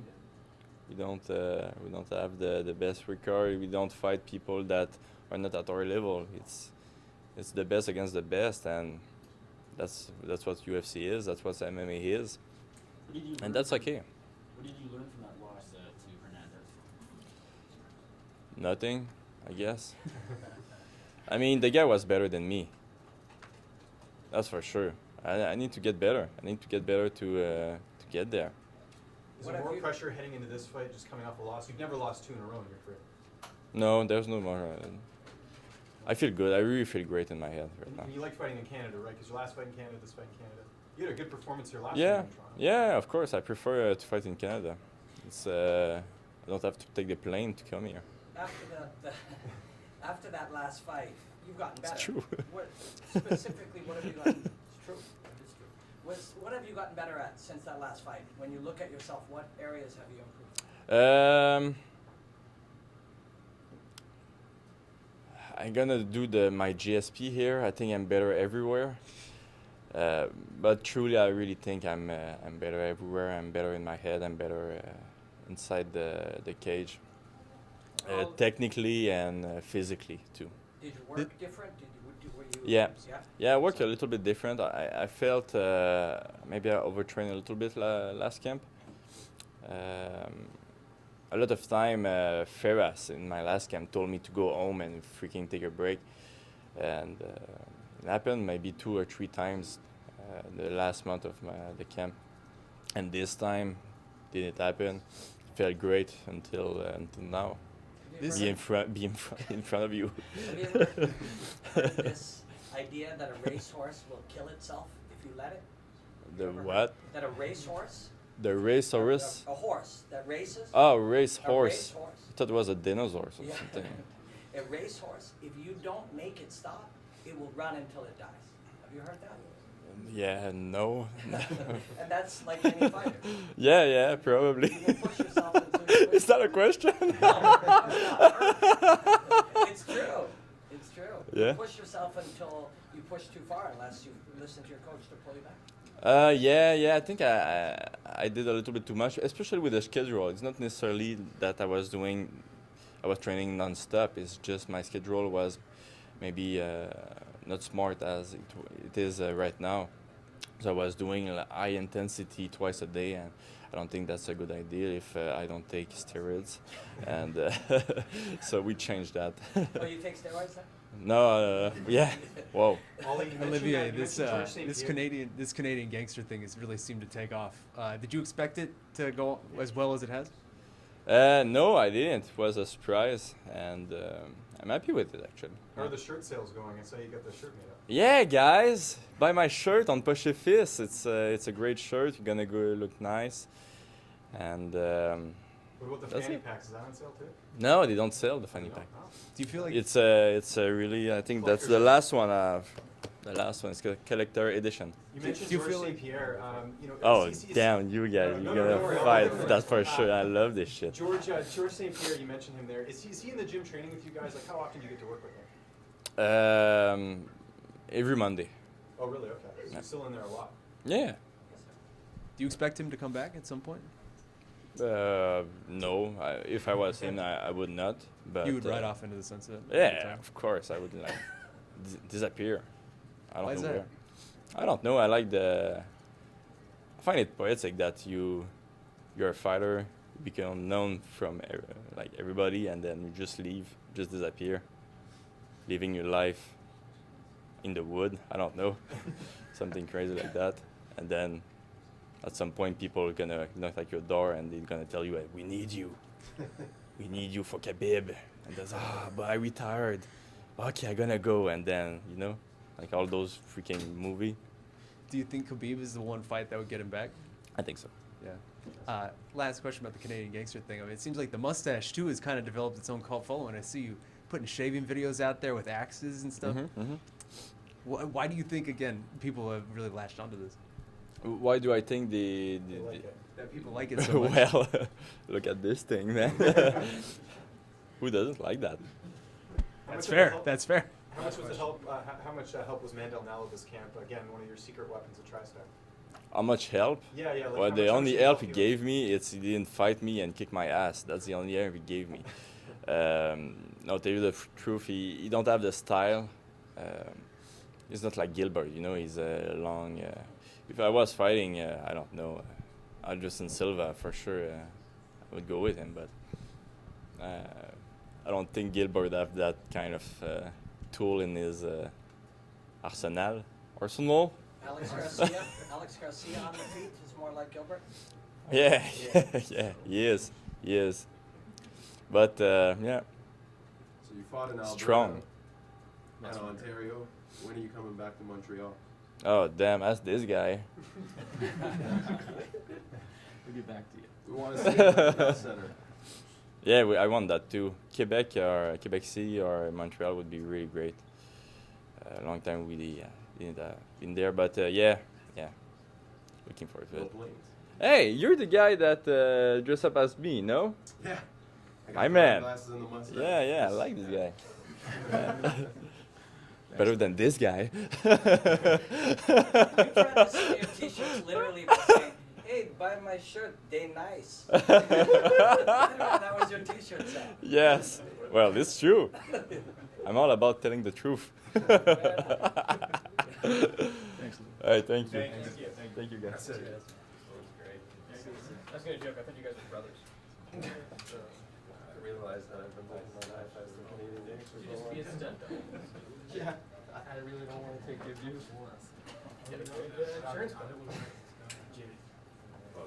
Good. Yeah. This is what it is, man. That color is. I know exactly.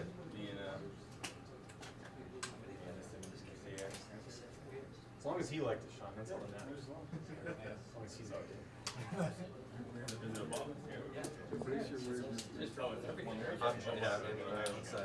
Lost the hat, lost the pen, lost the phone, lost the notebook. Nothing left. Still brought the glasses. We won't see anything else. Did you want one as well? Yeah. Next week maybe. Come on.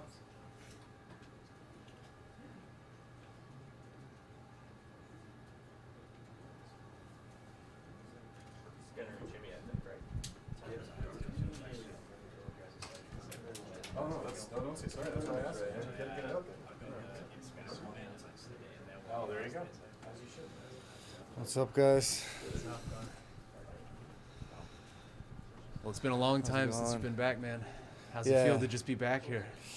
Feels great, It's been a while, and I was ready to get going, and then obviously got injured. Had to go through the surgery, and we've been ready for a while after that. So I'm happy to be here. Was it an issue of you just couldn't get a fight, or were there other things keeping you out as well? Yeah, and before I got injured, there was some problems getting fights, and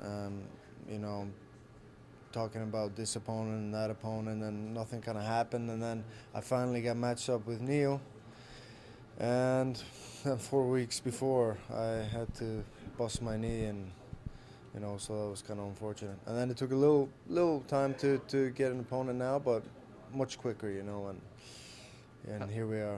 I'm How's happy. the knee now? Perfect. Everything's 100%. Yeah. Who have been some Flawless. of your main training partners for this camp? Luka Shelcik has been. He moved to Iceland actually, so he's been one of my main training partners for a long time. Every time I go to Dublin, I do a lot of sparring with him. Then Matt Miller came over. We've had a few guys. Daniele from Italy, he's been training with us now, and all the Vikings, you know. So it's been a great camp. Gunnar, you've been a smaller size, fluid, kind of relaxed martial artist. A lot of guys are kind of winning with that approach now. You're starting to see that make more sense. Yeah. How have you changed in the last year? Are you more fluid, more flowy, or have you changed your approach? I mean, I suppose your approach is always developing. I wouldn't say change, but I would say definitely my approach develops towards my fights. You learn after every fight. You know, you pick up some little. For me, it's a lot about strategies at this point. You know, you tweak little techniques and stuff that you have to get better at, of course. And there's always a lot of room for improvement when it comes to the technical aspect. But I find once you get, you know, I've been in this game now for a while, it becomes more tactical. And you started with Brazilian Jiu-Jitsu and grappling. Is it all blended into one now? You don't think in terms of punching and kicking or grappling as different arenas now. It's all just fight. Yeah, you're absolutely right. It's become one soup at this point. You know, when I started, it was a lot about, you know, it's grappling and then striking and wrestling. But after a while, like first the wrestling and grappling becomes one. That's how it was with me. It just all became grappling, and then once you've been doing this for a while, and I guess as well the way we trained for this camp was everything was pretty much mixed together the whole time. So yeah, it just, you don't think about things separately. It's all the same, you know. You're fighting that. You didn't play a part in the Conor camp for the Khabib fight. Was it strange or difficult for you to watch the fight play out because you know that you didn't help for that camp? Yeah, it was very unfortunate. Obviously, I couldn't join the camp because of my knee. So I could have maybe done some right at the end, but he had everything planned out, and he had his guys there, and yeah, but it was a little bit difficult to see, and I think for the next one, and I believe there will be another one at some point, I'll be there for his camp for sure.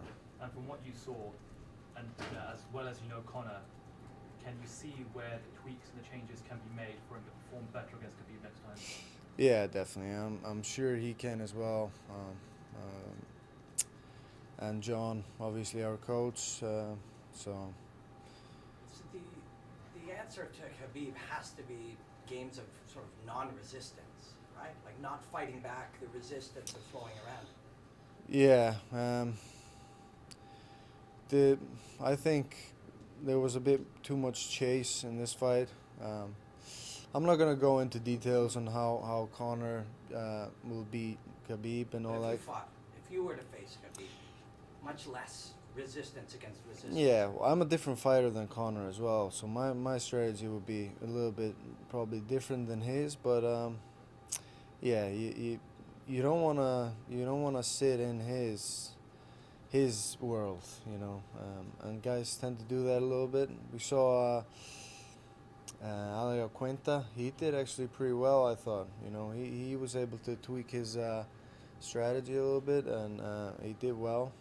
But guys seem to get caught into his world, and that's his world, you know. Have you talked to Conor since his fight much, since his last fight?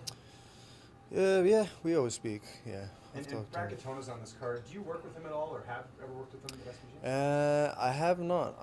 I don't remember if I've never trained with him. Okay. But you've seen him here or no? I haven't seen him yet, no. Okay. You're fighting Alex Oliveira, who really has quietly become this very ferocious contender in this division. Yeah. When you watch him, like, what do you see? How would you assess him as a fighter? Yeah, I always enjoyed watching him fight. He's an exciting guy. He's pretty wild, you know, and he seems like he does his own thing, you know. He's got his own ways, and he's a cowboy, you know. So I enjoy watching him fight, and I think he's a good fighter, you know. Yeah, I mean, you've been out for a long time, but you're still right there in that mix. You're in the top 15. So is he? Do you feel like where do you feel like this fight would put you if you're successful on Saturday?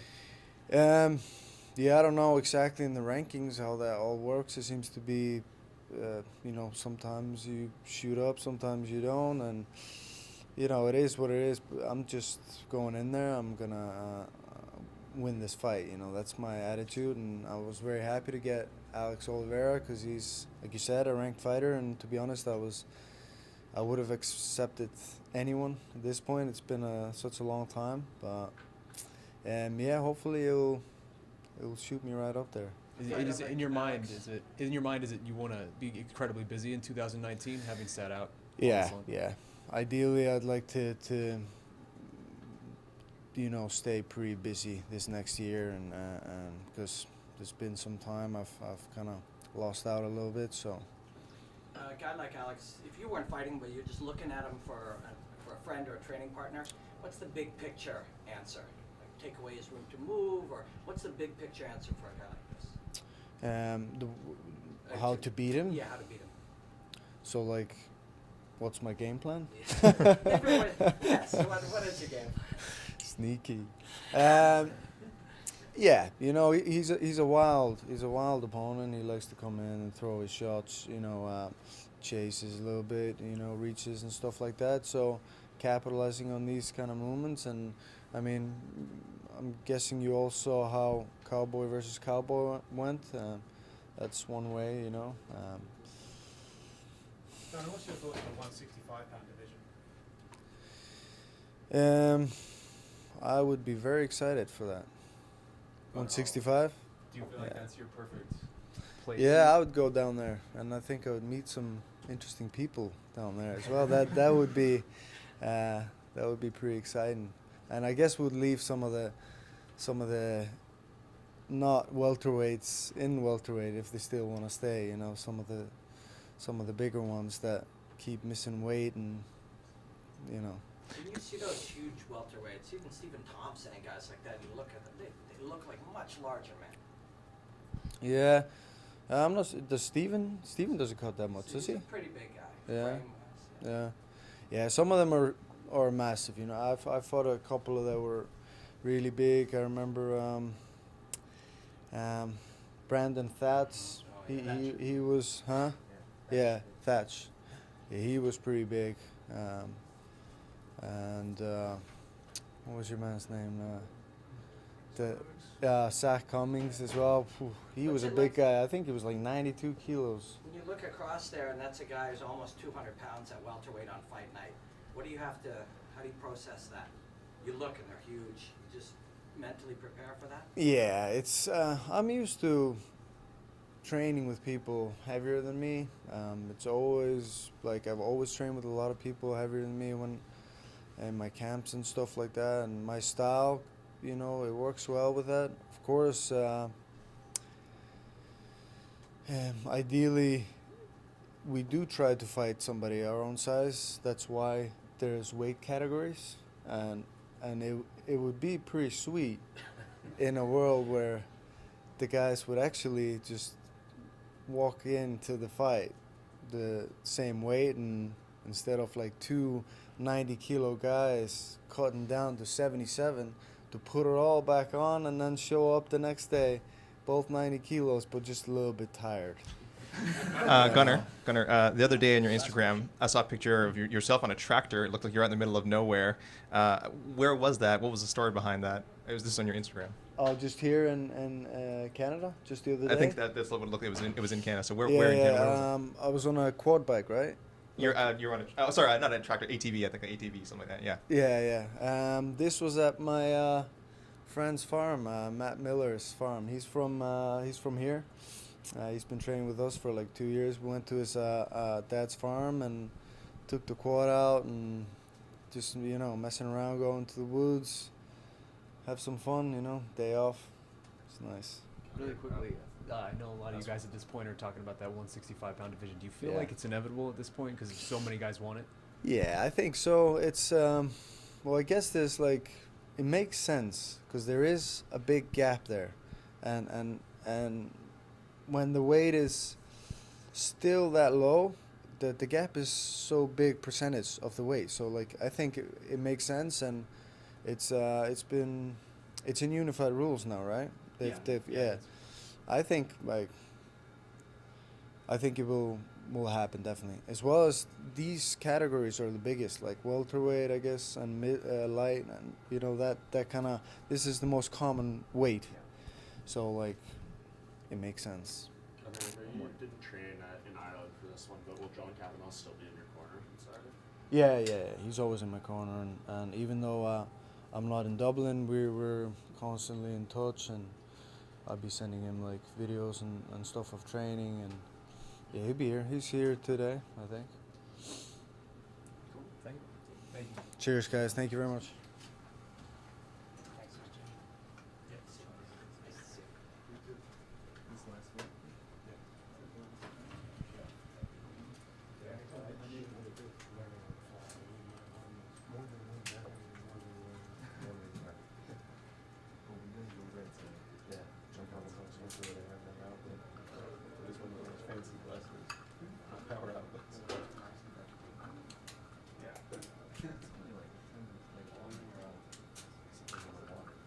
Take the subway, it's like 12 minutes. So I'm Michael Paxton.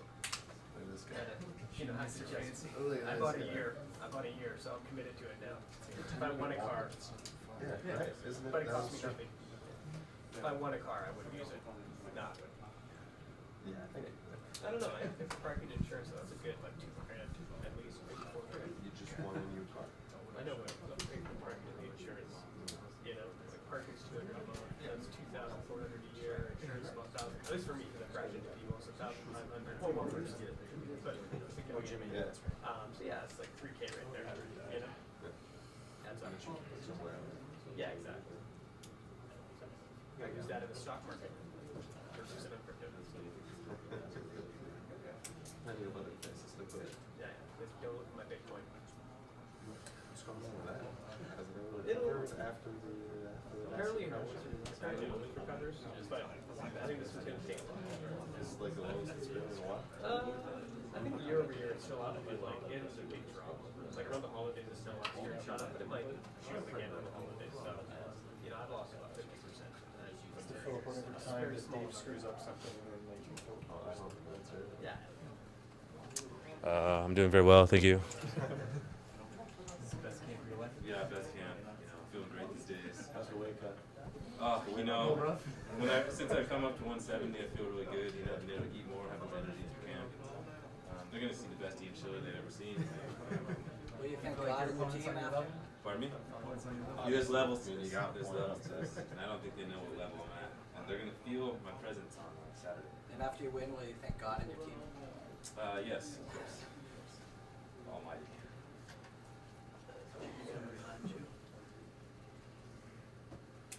My man.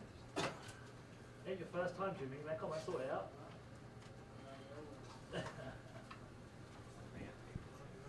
Hey Robin, when we're done, can I do like a walk and talk with you since I don't have a lot to play today? Are you going to the? Yeah, whatever you're doing. Yeah, yeah. Yep. Always. That'd be great. Like even if it's get like 5-10 minutes, just you know. You can catch right with this. Yeah, that'd be awesome.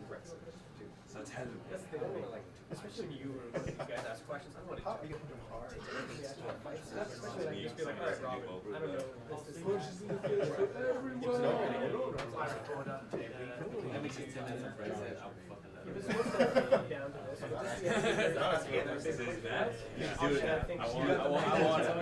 January, we're gonna 10 minutes of different breakfast. stuff, so, you know, it was funny. The reason we ended up doing this was his invasion. So what do you think of the transition?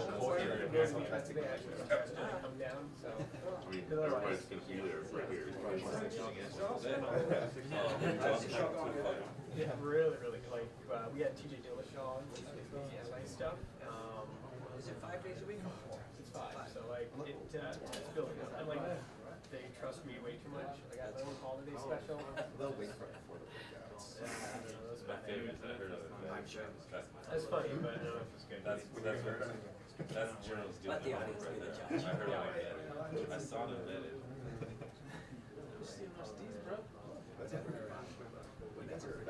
Set that up.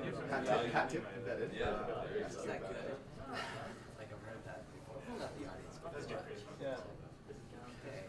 Well, you can trust them. No, you're okay. Yeah, we got it. Yeah. There's an audience for everything. It's also Nice. You're a little obsessed with yourself. The camera probably doesn't even see you. Oh, wow. I thought that's why you. I thought that's why you got smart. We have a hot mic. They're watching the games. I was just kidding. Believe me, I've been caught on that. And I don't know. Let's see.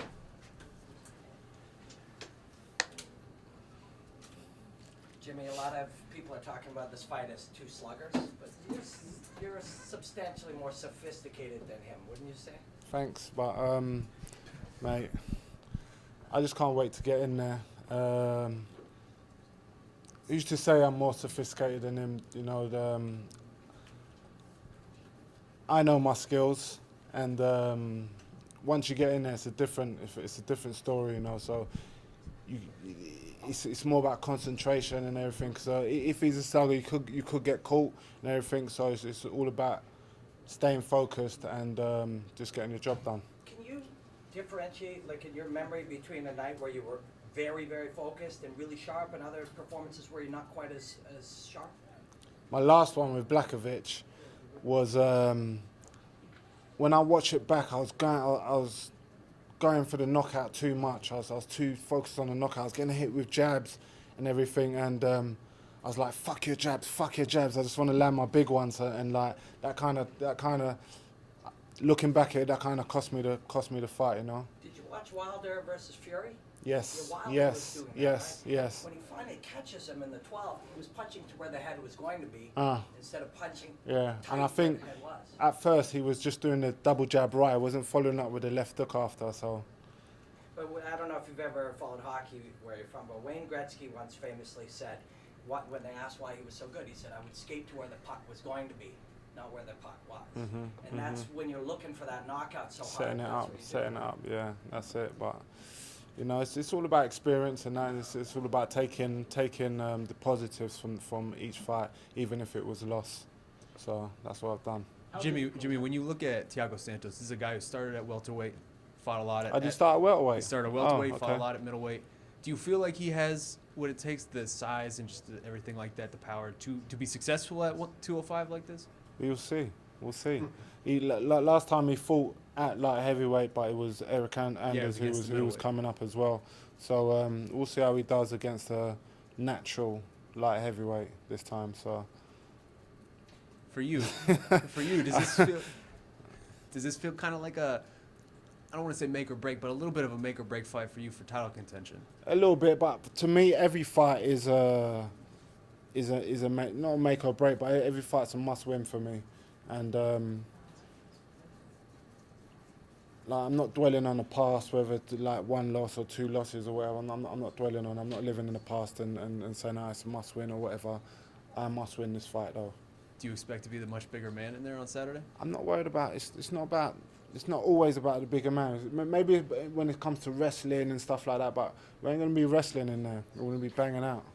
Did you do anything different for this camp, or has it just been the same business as usual? Same business as usual. Each opponent we kind of tailor a little bit, some techniques to the opponent, but business as usual. But it's like I've done 2 camps for him. Yeah, I was going to say, does that make it easier just because you had prepared for him before and you didn't end up?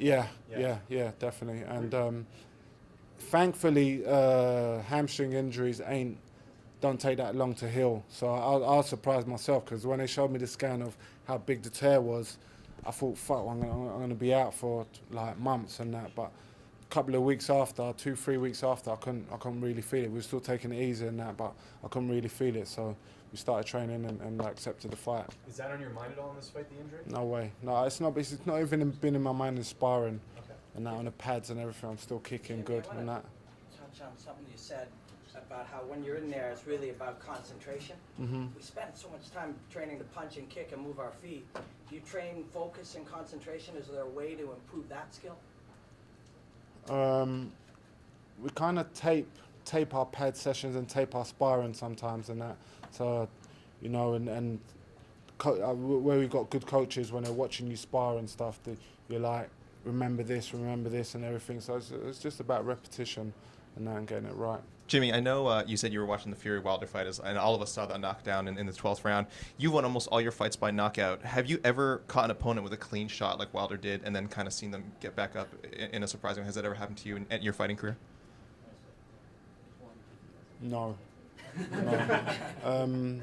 Jimmy knocks him. One tough guy was Carl Kingsbury. He was my first UFC fight, and that kind of showed me the levels to all the people I'd been fighting before, because I'd knocked everyone out and everything. And when I fought Carl Kingsbury, I kind of hit him with not quick clean punches, but I hit him with clean knees and a couple of other stuff and that, and he was still there. So, but the doctor stopped it. So. We have the big light heavyweight title fight at the end of the month. Jones and Gustafsson, the rematch. Who do you think wins that one in terms of the rematch? My teammate Alex. I'm rooting for him, and I think he's been out of. When did he last fight? Was it last year? Longer than last Jones. year? So Was it longer than Jones? It's longer than Oh Jones. shit! So maybe. Oh, I didn't know that. How's he looking? He's looking phenomenal. I think technically he's the best in the world. He's good everywhere, and his cardio is through the roof, and that. And mate, I'm looking forward to the fight. I'm gonna do this fight and then go back into camp with him and finish off there. So I'll be there with him. That rematch is one he's wanted for a long time. Have Yeah. you noticed an extra kind of step to his game, an extra like fuel to his fire in the gym, just getting ready for this? 100%. But he's always focused. But this time, this is the fight he's been waiting for. So he's like training like crazy. I know you're focused on the fight this Saturday, Jimmy, but the UFC just recently announced they're coming back to London. I know that that's your hometown. Is the ideal situation to get a win on Saturday and then to be a part of that London card? 100%. It's not a UFC London without me on the card. So, but I'm not even thinking about that right now. I'm focused fully on Saturday. How difficult have the last almost 2 years been for you? Past 2 years or so? It's been all right.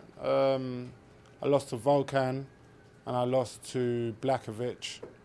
But I don't dwell in the past and that. I still training. I still got good people around me, good family and that, and that's it. Jimmy, I mean, at this point, you've been in this game 10 years. Are there still big improvements you find that you can make in your game? Like, has your routine in the gym changed at this point over the course of, Yeah, 100%. I'm still learning in the gym every day. I haven't got a lot of mileage on the clock either. I might be 38, but I haven't had many wars in fights. I can think about, at my 21 fights, I think I've had about 3 wars in there. So I can still make a lot of improvements, and I'm still learning every day. I want to ask you about that then, because it seems like a lot of guys in the heavier weight classes can go a lot longer in their careers than the younger guys, or not the younger guys, but the lighter weight classes. Mm. Is that even like a conversation you've started to have with yourself in your head? You're 38. I've always said I don't want to fight past 40. Is that still like kind of like DC? But yeah, I think I want to be done by 40. But it depends. We'll see when we get there. Sure. Does it surprise you that you're a bit of an underdog in this fight against a guy who has so little experience in the weight class? Do you feel you're being undervalued a little? Never bet on MMA. Don't bet on MMA. Don't listen to the bookies, man. Jim, you're talking about being 40 and having that many fights and stuff. Can you remember your first 1 or 2 fights? All of them. Imagine being here now. Do you know what? Before I started, I knew I was going to be in the UFC. The UFC is what got me started fighting, and I knew I was going to be in the UFC. Just had that determination. Within 2 years of picking up my first pair of boxing, like going to train, I was like British champion, and that's I always knew. With like when I was 5-0, I got offered, no, I think it was 6-0, got offered to come to the UFC. I turned them down twice, and that, so I always knew I was going to be a. Jimmy, with London being your hometown, do you feel at home here in Toronto? We got the Queen on the $20 bill. We basically copied their government system. Like, does this feel like home? I'm far away from, but you know what? It's a beautiful city. I didn't really think. I've never been to Canada, and you know, I wasn't expecting much. But driving through and everything, and seeing the city and everything, it seems like a beautiful city. Close enough. How mentally prepared are you for this Saturday night, Jimmy, for the fight? Mentally, I'm fine. I'm raring to go. Yeah, how do you like Toronto and the culture while you're here? Mate, it's a lot different than I thought it'd be. I see a lot of it's very mixed and everything. I even noticed that in the airport coming through. It's very mixed and everything. It's good to see. Last question about Alex. It feels as though Jon Jones is very, I want to say, dismissive of Alex and maybe most of the light heavyweights in that division. Do you get that sense? And I guess, is the world in for a surprise later this week?